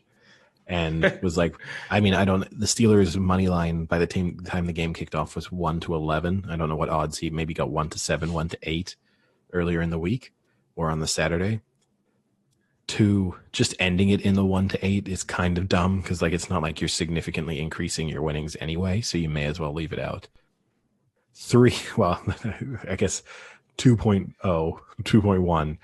He desperately needed that win because if you're throwing, and I can say this from experience, if you're throwing on accumulators like that, he is going to go the next 100 without a winner. So he desperately needs to hit them sometimes. Because if that is your approach to betting, you are a bookmaker's dream. It's probably the happiest William Hill have ever been paying someone out because they must have been like, this is a loan. We will be getting this money back and interest pretty quickly when you now think that you can hit $4,000, 100+ to 1 odds accumulators. And the final thing is I hope he hedged it because he could have really easily stuck at least a couple grand on the Cowboys going into that final game and been in a situation and they were probably, where 7-1. Yeah, he could have at least been like, worst case scenario, I'm coming away with 20,000. Yeah. Yeah, you can tell just by the way that bet is that he is someone who's lost a lot of parlays because the audacity to take a 4-touchdown underdog in Maryland and then a 17-point underdog in Liberty in the same parlay is pretty crazy. I'd almost also be interested to know, there's no way a person, and again, can speak from experience, there's no way a person who put an accumulator on like that put only 1 accumulator on that weekend. Yeah, so they said that was the first time he's ever bet in his life. No, you don't have a no. And he said he only took Maryland because he likes turtles. Oh, you know why he took Maryland? Actually, it's because he listened to our last podcast and he heard about Captain Cook's Hawaiian nightmare. And he knew that Maryland has Tua's brother, and he wanted to get that Hawaiian rage going. So that is why, which we can also talk about, Frank, from a personal standpoint, your Hawaiian hatred. How many people have Hawaii come back to backfire? Well, let's put it this way. Tua beat Arizona, the state you currently live in, and Tua's brother beat Penn State, your alma mater, in the space of 24 hours. So Hawaii really kicked you in the balls this weekend. The Taivaloga family, yeah, they took it to me. But the one thing I will say, because you kind of mentioned this to me, I'm a pretty superstitious person. I was a superstitious athlete when I played. I'm a superstitious sports watcher. I have been my entire life. Sometimes it's hit extremes that I've somewhat regretted. And I know it's 100% irrational. I don't believe that I actually have any control on the outcome of sporting events, but I also refuse to totally dismiss it as a concept. But then doesn't that make it worse that you understand that it has no effect on the outcome, yet you still do it? I think that makes you look worse. If you had told me, like, no, Frank, I really think I can affect the outcome if I watch this game on my toilet seat, I'd be like, oh, well, you're crazy. But then if you told me, no, I know this has no effect, but I still am going to sit here on this toilet seat with the hope it changes the outcome on my flash scores, I think you're more crazy. Okay, let me clarify this. I'm 99% certain I don't have an effect, but there is 1% of me that believes that I might. And look, the extremes, it started at a young age for me. I remember being like 11 or 12 years old and watching a Blackburn match. And I started throwing a apple up in the air, and they scored while I was tossing the apple. Like I was sitting just tossing an apple in my hand. This isn't about the 55th minute. And then I had to toss the apple for the remainder of the match because I thought that if I stopped, they might give up their lead. I during don't the get 2000. how you can sit there and make fun of me for being special all the times, and then Oh, you no, just told us a I story admit, about how you sat on a couch throwing an apple in the air for 50 minutes because you thought it would help your team win.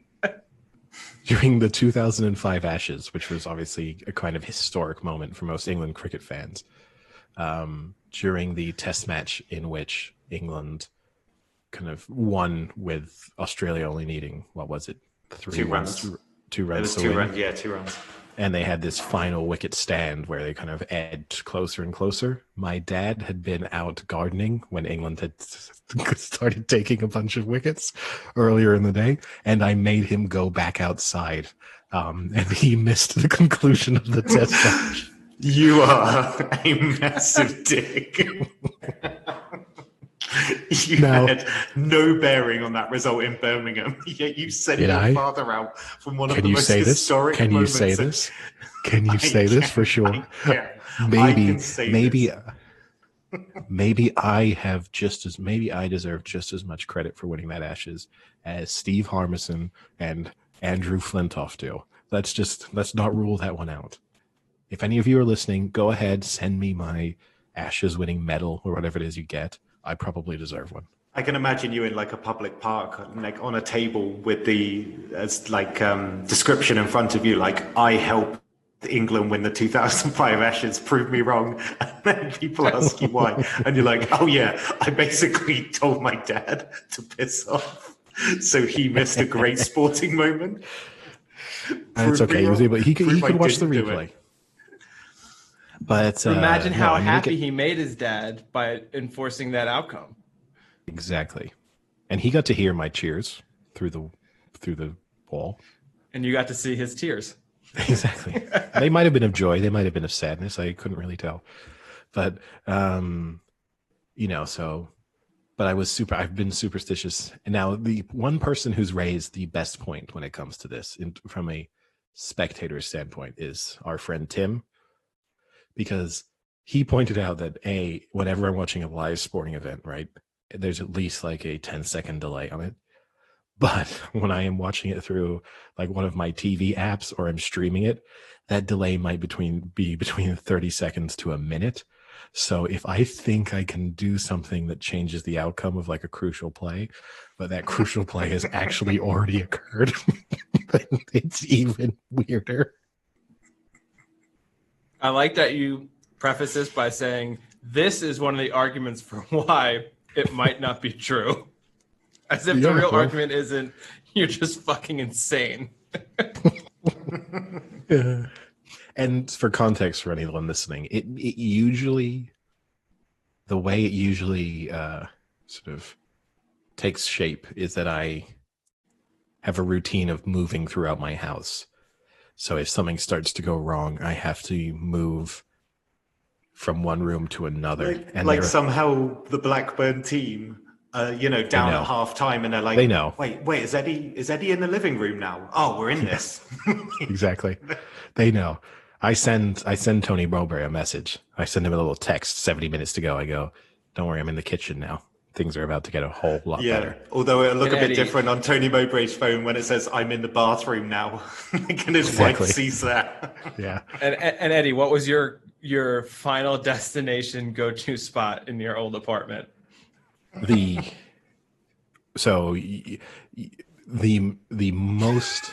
most extreme go-to spot was going into my bathroom. By that I mean where my shower and my sink were, and brushing my teeth.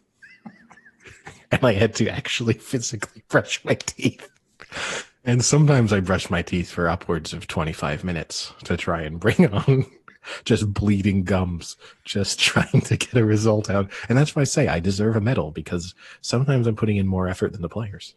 How do you come about figuring out that being the lucky charm? I can tell you the specific moment the toothbrushing came about. It came about during I guess it would have been the 2016 Champions League quarterfinals. I think it was.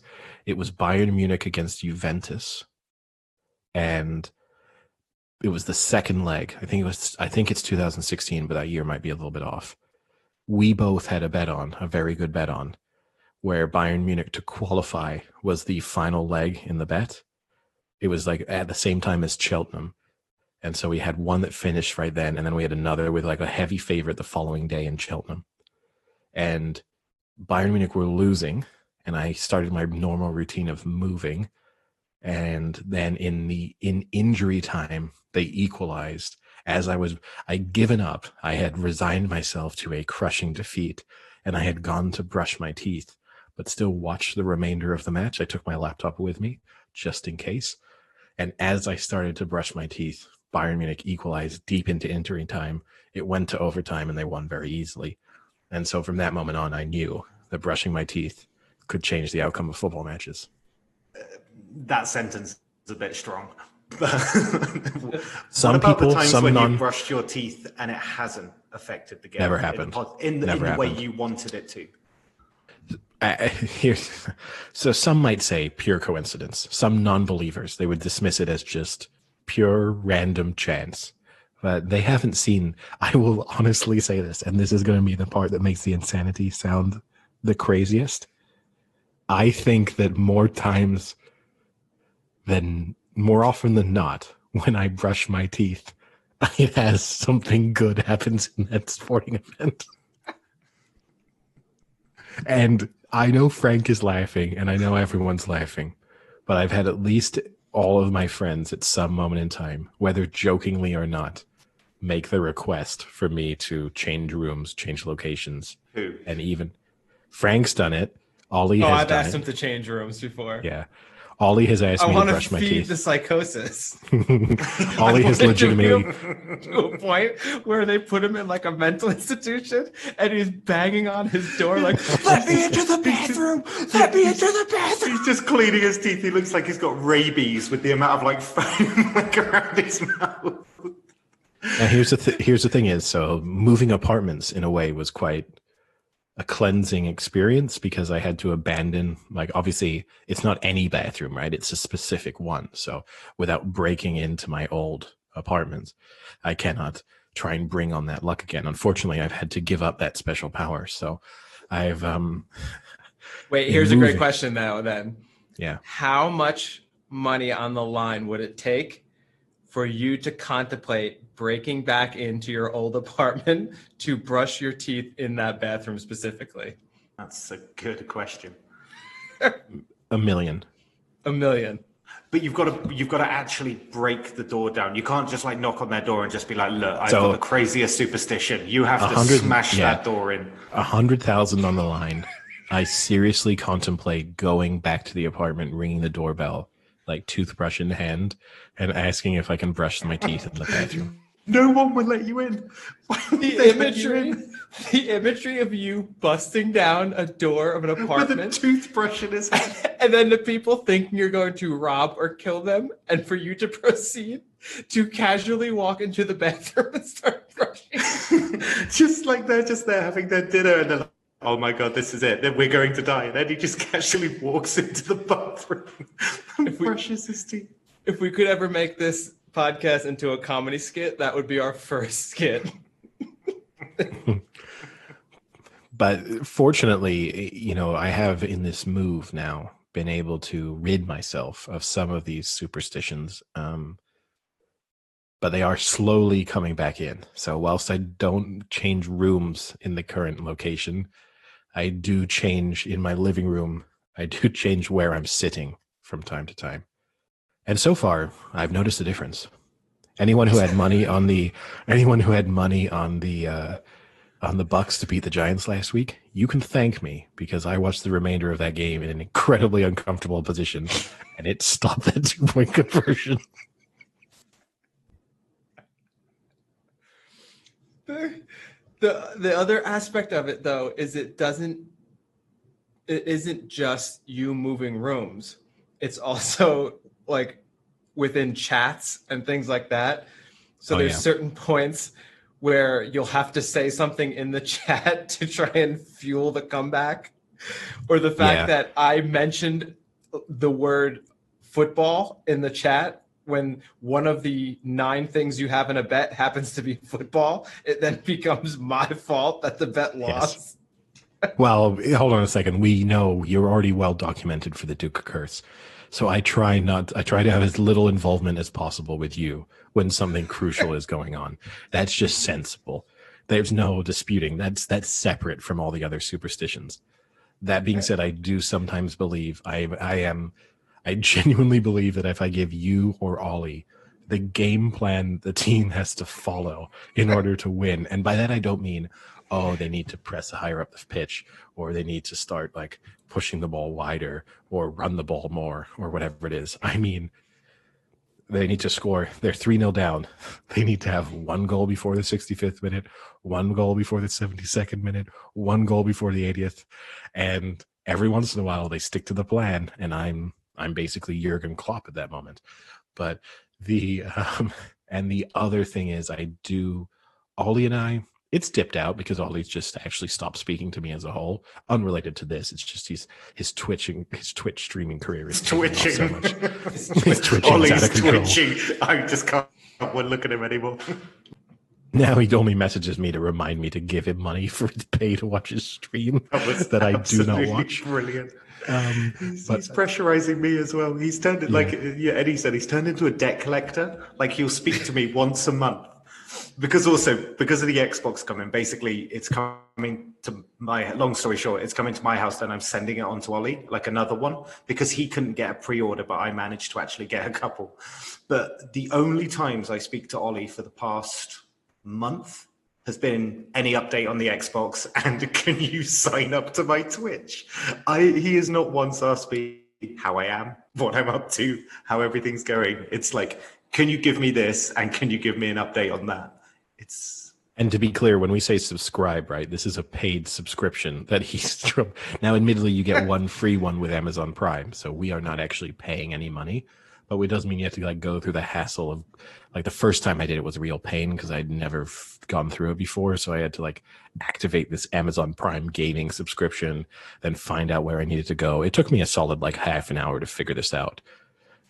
This time around, hopefully it'll be faster when I renew it, but still just literally prior to this though, I always thought that our chat had a tendency to bring goals on if we asked for a team to improve their performance.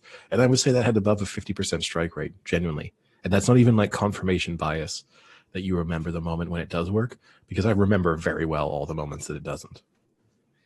Wasn't there a time, though, when you didn't talk to Ollie for several weeks because he forced a bad outcome in a match by saying something in the chat? Yes. And he knew what he was doing. Hey, look, it comes with a risk. Wait. You're not going to explain that you partially stopped talking to your friends because you think they have I didn't ruined like the stop. outcome of a match? I didn't stop talking to him, but he knew the power of the chat, and he decided to use it against me. That was an attack. You know, that's like punching me in the face. He knew full well what he was doing, and he did it just to antagonize me. So I didn't just, and then weeks would be, it was probably like 5 days, didn't speak to him.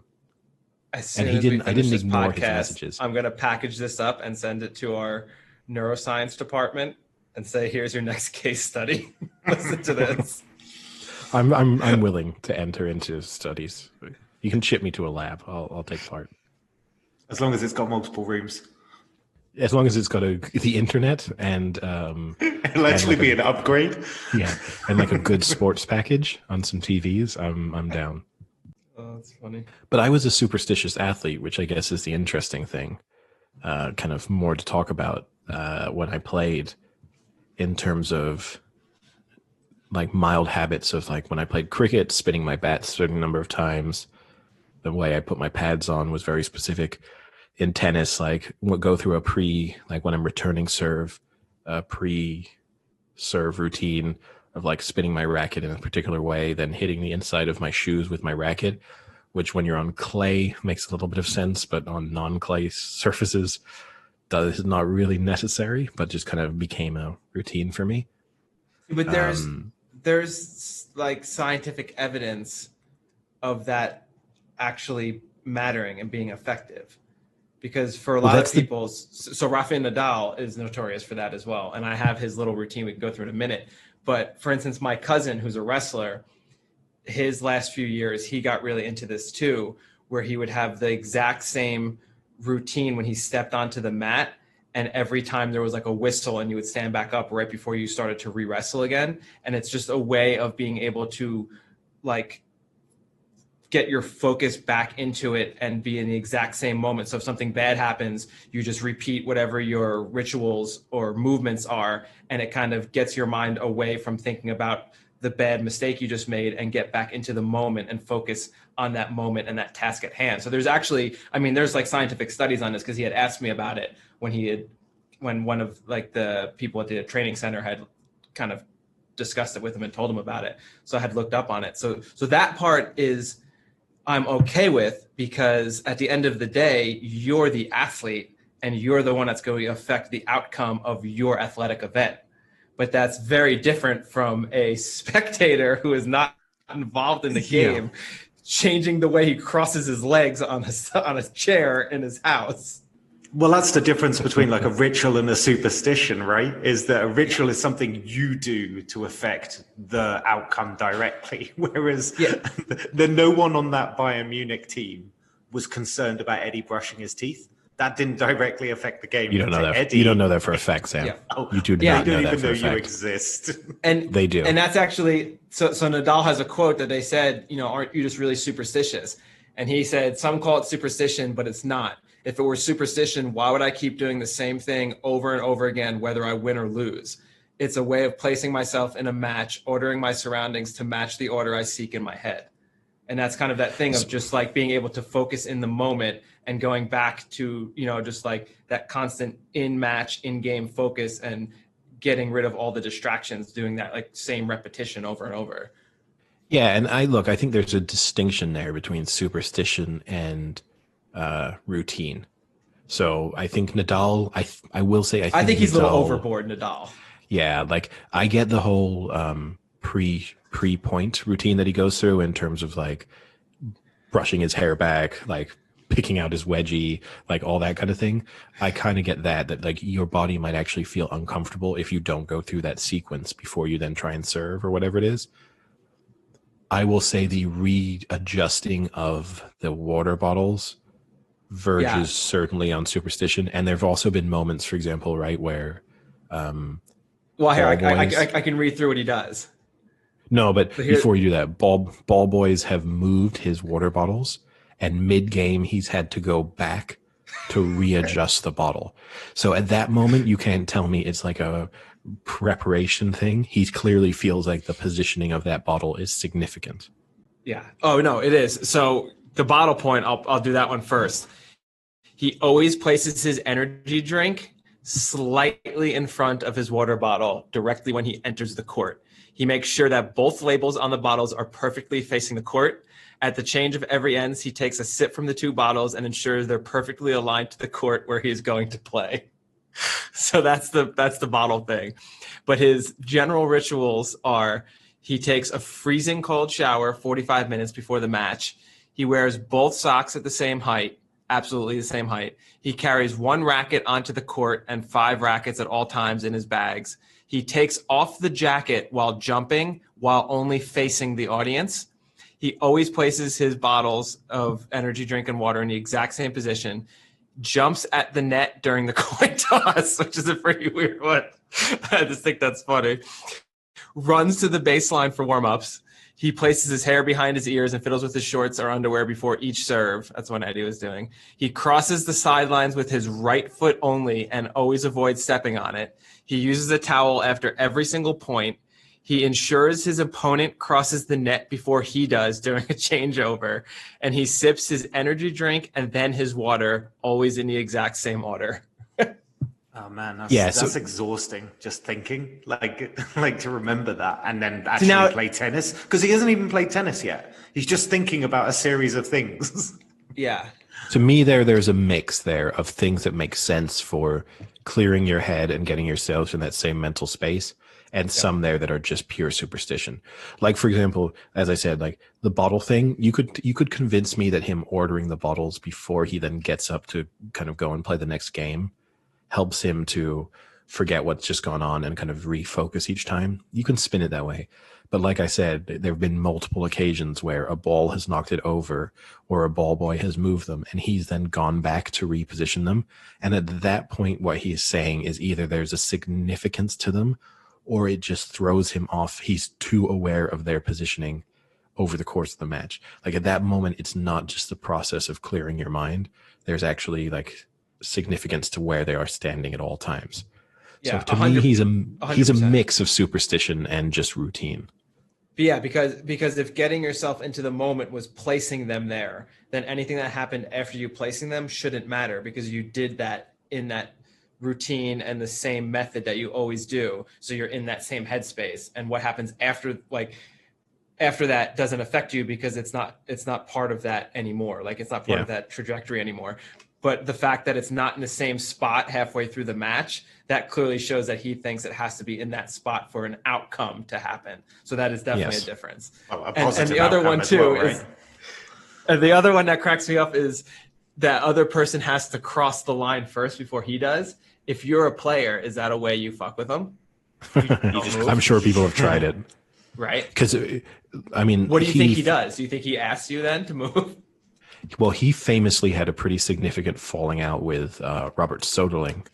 And part of the reason why they fell out mid-match was that Soderling started mocking Nadal's routines. This was at Wimbledon, I don't know, 2007, 2006, it must have been. And part of the thing that caused them to dislike each other so much was that Nadal didn't like the fact that Soderling started to kind of make fun of all the little twitches and things that he does. So he obviously takes them kind of seriously too from that standpoint. And he's probably been lucky in some respects that people have been. Now, the thing that helps him is that tennis is a sport filled with all of those little things, like Djokovic. I mean, you see it anyway in a pre-serve routine from most players, Djokovic bouncing the ball 10 times. There's no need to do it. Like, 2 or 3 is the kind of normal thing. And he's obviously just put himself in this position where he can't not do it 10 times. And that to me is just part of your routine. It's not a superstition, but definitely tennis is filled with them. I mean, Serena Williams is famous. She wears the same socks, unwashed, for the entire length of tournaments. Oof. Now, there you have to be talking, that is pure superstition. You can't tell me that by putting on the same dirty socks, you have somehow helped yourself to prepare mentally for the upcoming match. Great. And this... like Michael Jordan wearing his North Carolina shorts underneath his NBA shorts. Again, that's superstition. Like that's not, he doesn't prepare better by sticking. Now they might comfort him at times. There's like that element, but fundamentally that's, again, is just pure superstition. There's another good one as well in, so Eddie, Frank, I doubt you're aware of this person, but Eddie, Barry Fry? Yes. Frank, for context, he's a bit of he was an eccentric manager, managed Peterborough for like well over a decade, maybe. Okay. Peterborough United, like a lower league football team. But he also had like a stint with Birmingham.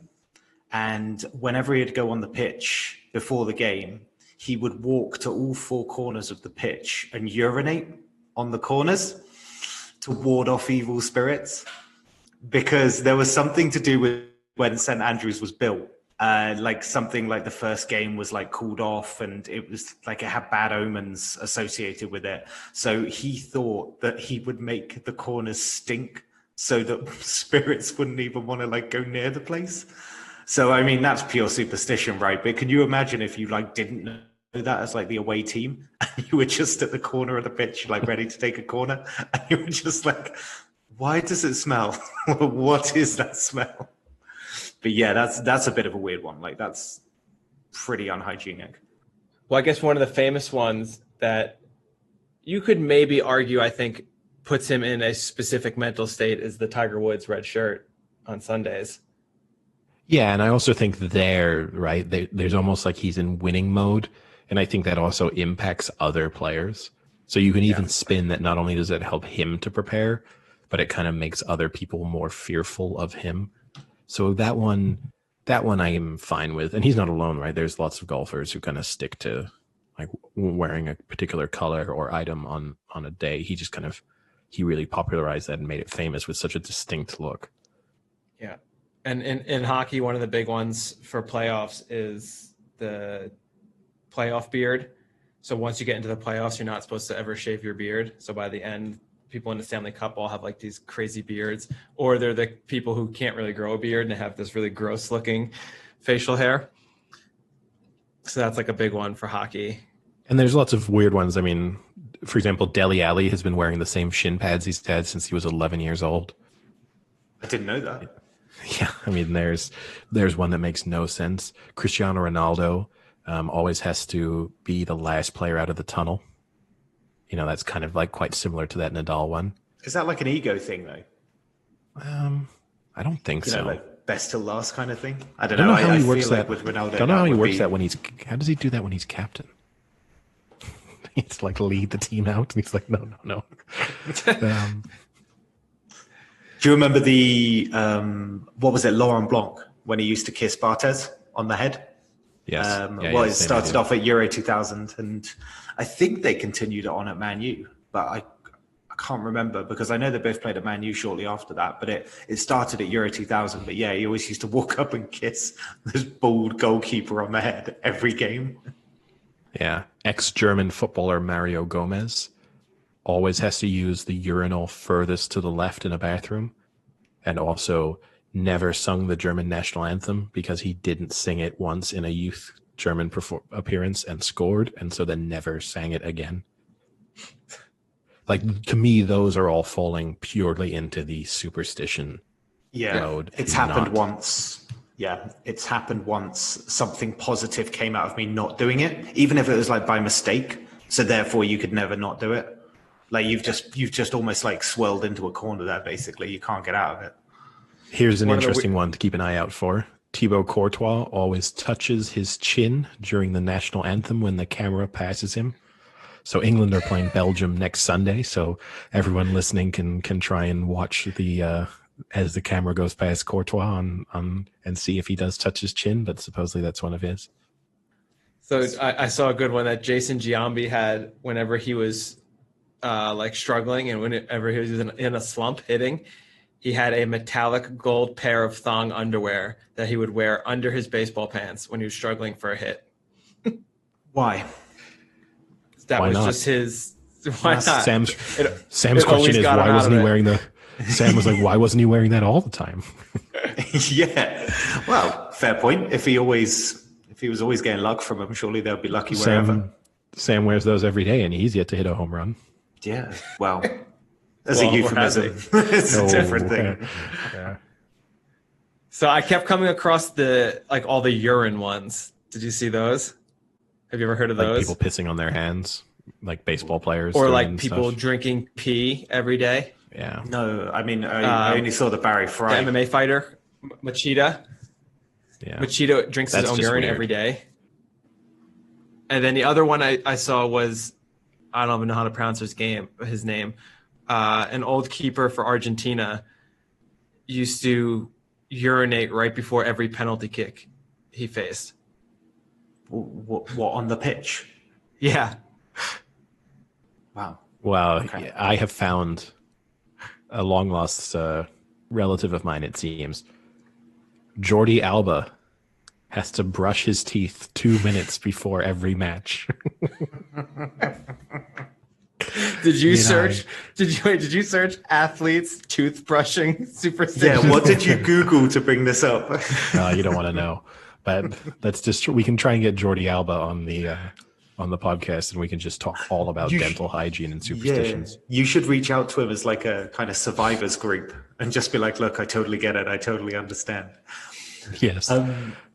Speaking of which, we had our Zealand interview, Eddie.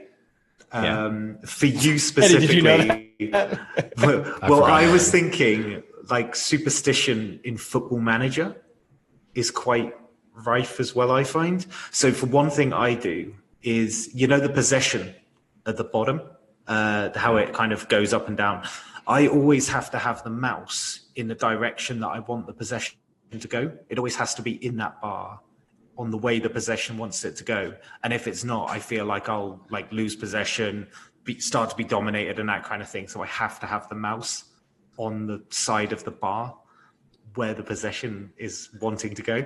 I don't know if you've got any, but I know it's a good game. I've got very small things in terms of like getting the match screen set up perfectly.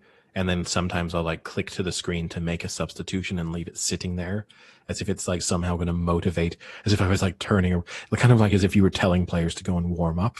It's like that same kind of thing. And I'm like sending like obviously the difference is like, I'm like telling a player to go and warm up in real life. This would be like me turning my back on the pitch and just staring at my substitutes for 15 minutes of the match.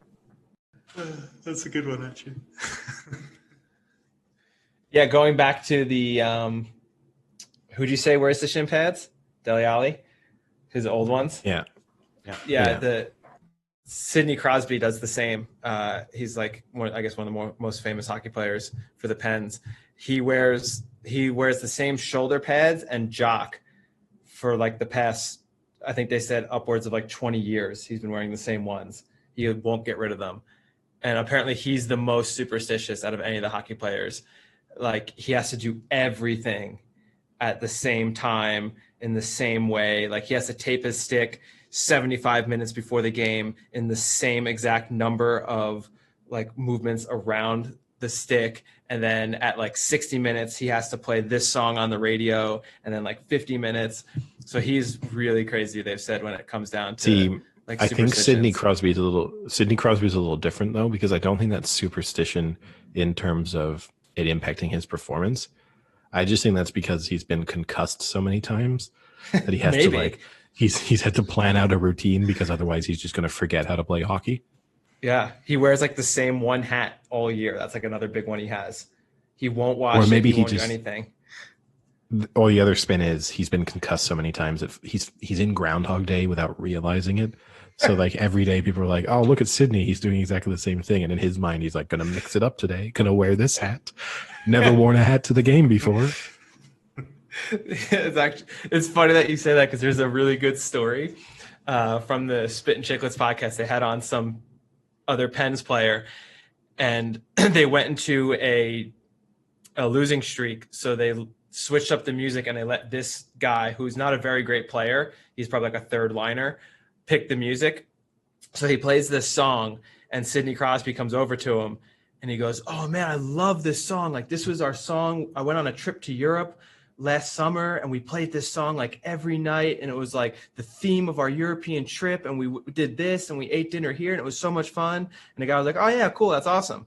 And then they went out and they won the game, and Crosby had like 2 goals or something like that. So the next game, they're like, oh, you got to play the music. You got to play it. He's like, you got to play like the same thing, blah, blah, blah. So he plays the song and he plays the same song, and Sidney Crosby comes up and he says the exact same thing to him as if they've never had this conversation before. Yeah, I was right. He's like, not superstition. Man, this is my favorite song. It was like the European trip. Like we played it all the time. And he's like, yeah, okay. You kind of like told me that yesterday. And like Crosby ignores the fact that he knows that he told him already. And then they go out, they win. He plays the song the next day and he comes back and tells the same story. I can imagine. He said it happened like 6 times in a row until they lost. He kept doing it until they lost. Imagine that third liner thinking he's in some sort of like Black Mirror scenario. Yeah. Yeah, I guess at that point you gotta just let him do it. After you realize what he's doing, you kind of just have to let him do it. Yeah, or it's really sad, and like after the 4th time he's tried to turn it into like, yeah, okay. Look at, you know what, I'll take. Seeing as so far I've been compared to Andy Reid and Sidney Crosby, I will definitely take the Sidney Crosby comparison if those are my options. But Sam, I know when we spoke about this before, you were asking like, do religious habits like crossing yourself or whatever, do those fall into superstition?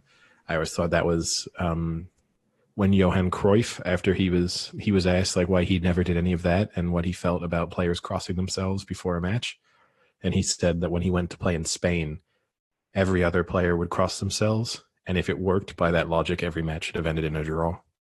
Yeah. Because also, why are you doing it? Are you doing it for yourself or your team? Like, no, I think I never quite understood. I always thought you were just like thanking your faith for giving you the opportunity or helping you out in scoring or something like that. Or are you in a asking dangerous. You're for like a recognizing divine them. intervention? You're in, you're the recognizing Arsenal them Villa for, game. Yeah. Yes, exactly. God has really, his plan for me really wanted me to be here, right now, Yeah. to play in this Premier League football match. I understand it in a dangerous sport that you do it as, like, as it would be like a little bit of a prayer for your own, like if you're playing American football or rugby or something where you know that there is a risk of being seriously injured. I could understand there that you think it's sort of protective.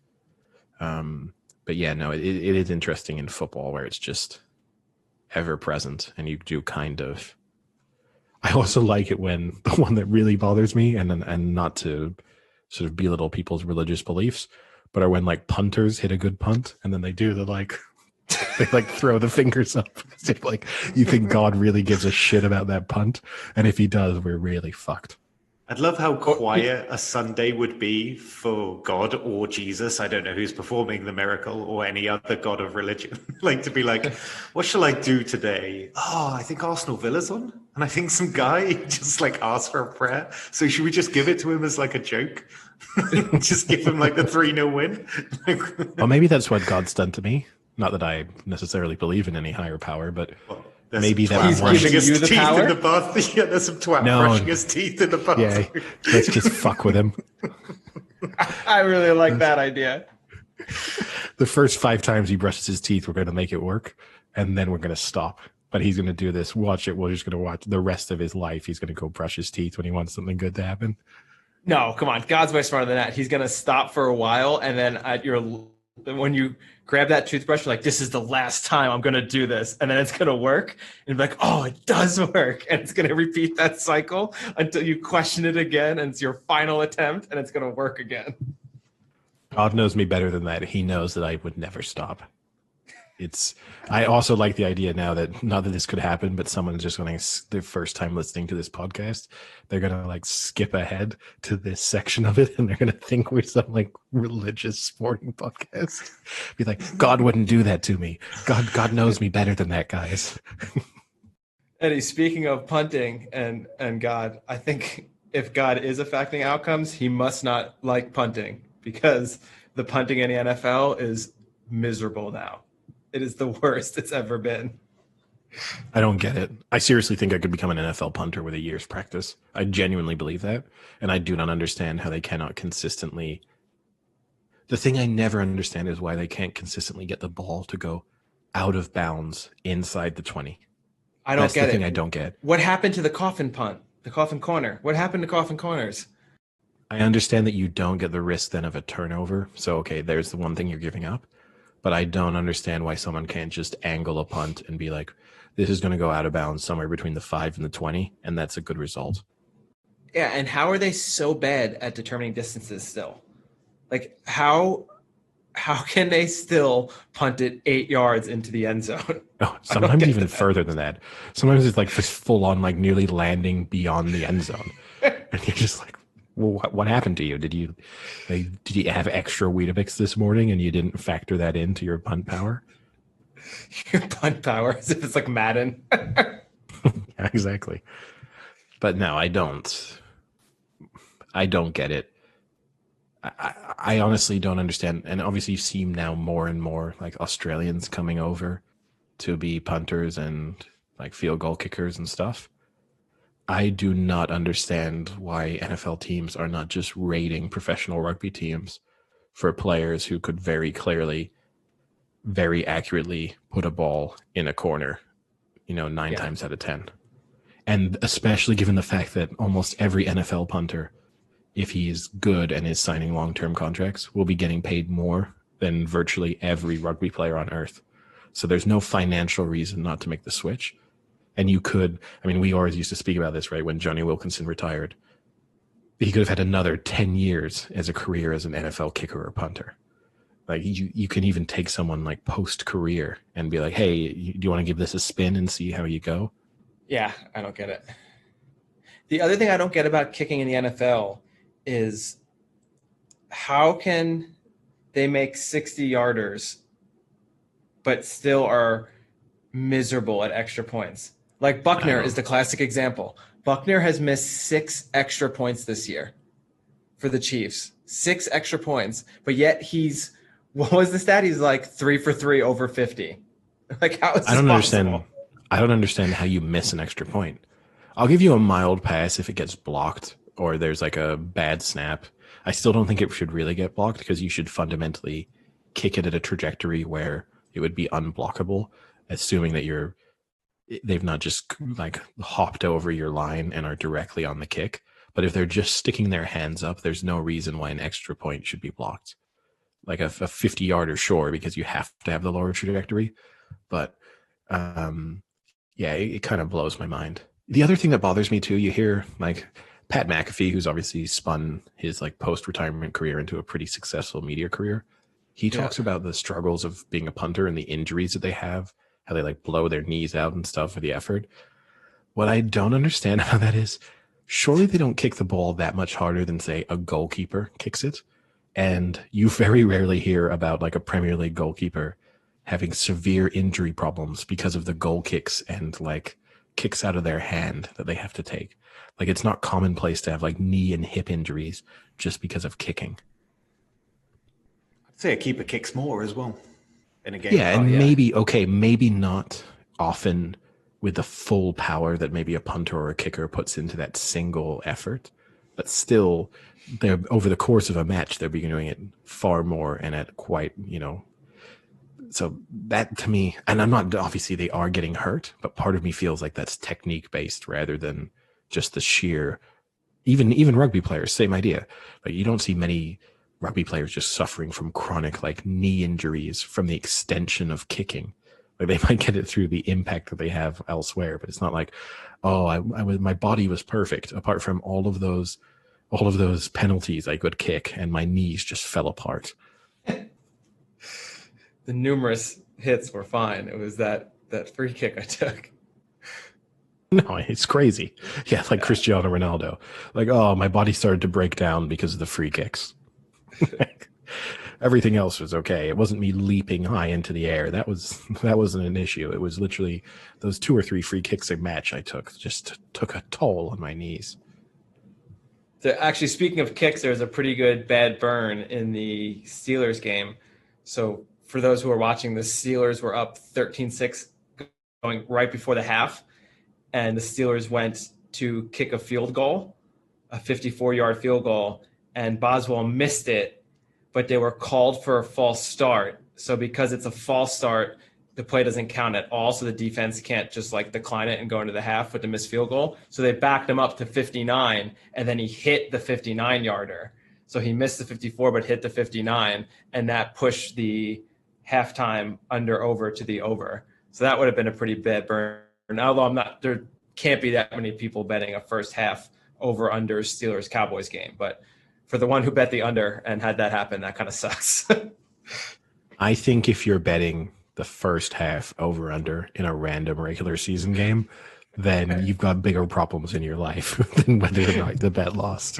Like, I think you've got real issues.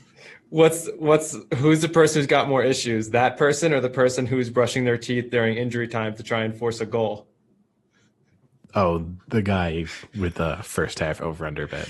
That is much more revealing about larger life issues. So now who's got the biggest one? The guy who took the first half over under and is also in there brushing his teeth? Because I'm describing someone on that podcast right now. No, but I mean, like, look, you say this, but people around me start to believe it. Slowly but surely, people are convinced.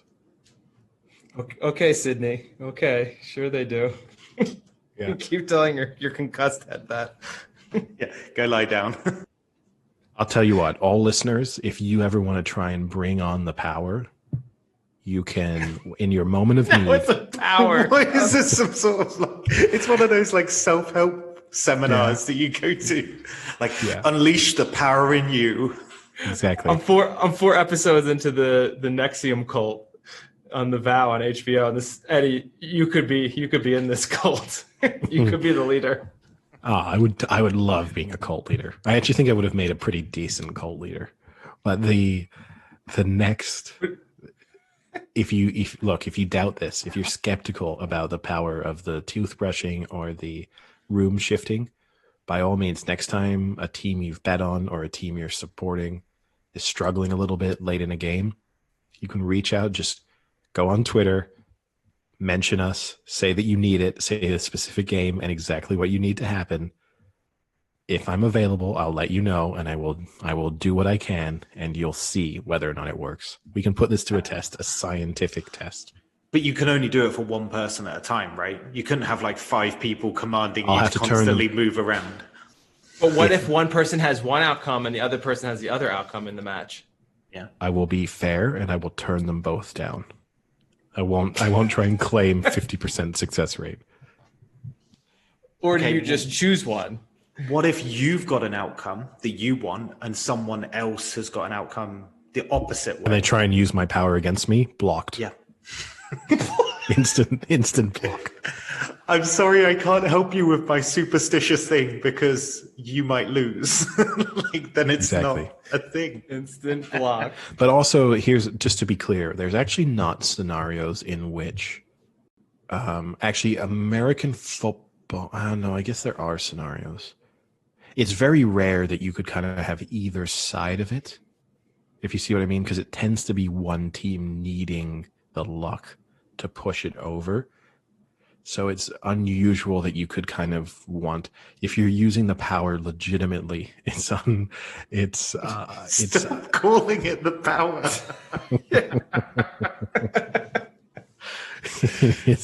it would be unusual that you'd have a scenario. Like the only time I could see it working on both sides is like an end of a game late goal 2-point line conversion. stand. Yeah, exactly. Yeah, like an Bucks, end of game Giants. 2-point conversion.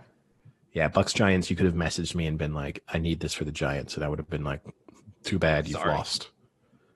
Already brushing my teeth, and I've got my Tom Brady jersey on. So this one's over.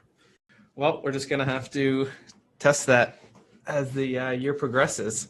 Hopefully we can get some people to tweet at you and see the power of the power. I'll tell you what, I will document it on our Twitter. If it ever gets to brushing the teeth stage, I will publicly post. Now, here's the thing is I'll then have to analyze whether that interferes. You know, like is whether announcing it interferes with the outcome. It might do. I'd have to test. It might dull the power. Yeah. Wait, so you're going to need like a PA to siphon through potential bet busters because that could be the superstition that ruins your bet. It could. This Will could be you like engage with the superstition of the toothbrush? Yes. First, I need to do like a blind test to assess whether or not publicly posting about it impacts the effectiveness of the toothbrushing. And then once I've determined that it is not a factor, then we can do a full test of the toothbrushing. We could do it with me because I don't think I've ever called upon you to act on a superstition. Okay. Next time you need it, ask. I mean, look, the thing is, it's not 100%. So you got to ask, like, don't disclaim it publicly. If it was 100%, it would be too powerful. It's so good. Governments would be calling on him if it was 100%. Oh yeah, 100%. I mean, I would have been getting a phone call from Donald Trump a few nights ago telling me to start brushing my teeth. You know, I would have been on a flight to Philadelphia and just been brushing my teeth for the full 8 hours. Yeah, but then Gritty would have knocked your teeth out. Maybe. But no, I mean, look, I'm guaranteeing an above 50% success rate, which I know you're going to be like, well, they're 50-50, but they aren't, because needing a late goal is not a 50-50. Like Man City don't score a late winner 50% of the time. So if I give you a 50% success rate, that's actually a sizable better than what it rate. normally would be. Yeah. Yeah. So I'm saying 50. If you ask me over the next few weeks, Sam, you ask me 6 times, but they also have to be genuine. You have to want it. You have to believe. There's a lot of stipulations in this power. So do I have to send you a photo of me, like, come on? And no, I don't want any photos. Photo Just to be clear, I don't. Your teeth. Yeah, but I want to know that you're brushing your teeth. Look, I'm honest. I brush my teeth. No, I know you brush your teeth. No, I will do it. When you tell me, when you tell me to do it, I like, if possible. Obviously, if I'm at the supermarket, I'm not going to like whip out a brand new toothbrush. But what I mean is, it has to be something you really want. You can't just be like, I happen to turn on this football match. I think I'd like Leicester to win. Okay, here, can you start brushing your teeth? I'd like a late winner for Leicester. It has to there be, needs to be financial implications. And it can't be like the first leg of like a 10-leg parlay. No, it has to be like you're near the end of the bet, or maybe your bet's on a knife edge late on. Yes. Or I'll take it for, I support this team and this is a big match and I need something to happen. It doesn't just have to be bet related, but it does have to be meaningful. Okay. How strong is it if it's support related and financially related? Does that then I like brush my teeth and then I use brush my teeth and I use Listerine after, and it's 100% success. Specific type of Listerine? Mint. I'm a purist. It's part of the cult. In my cult, we don't have the Kool-Aid. We've got the Listerine. All right. Well, with that, I think we should end it. Stay tuned for Thursday. We can talk about our outcomes from the previous week. Spoiler alert, Sam got bent over. And not in the way he likes. And it was not an enjoyable one. It was Scarlett Johansson with a strap on. Speaking of which, The Avengers was on the other day, and I just couldn't watch it the same. All I kept picturing is her in her Black Widow outfit with the strap on. I mean, maybe that's why she accepted the role, right? Because maybe she thought it was some weird group sex. She was like, you can be part of the Avengers. We all wear costumes. It's a bunch of us. We just call it the Avengers. Yeah, just call it the Avengers Initiative. We take on this guy this with this massive spider. Yeah, we take on this guy with this massive fist. You know, she's just like, okay, I'm in. Then she turned up. She's like, oh, it's a movie? This is disappointing. Where's Vasilis? Yeah, we're not filming in this tiny apartment in Paris. This is very strange. All right, boys. I'll talk to you later. See ya. Here we go.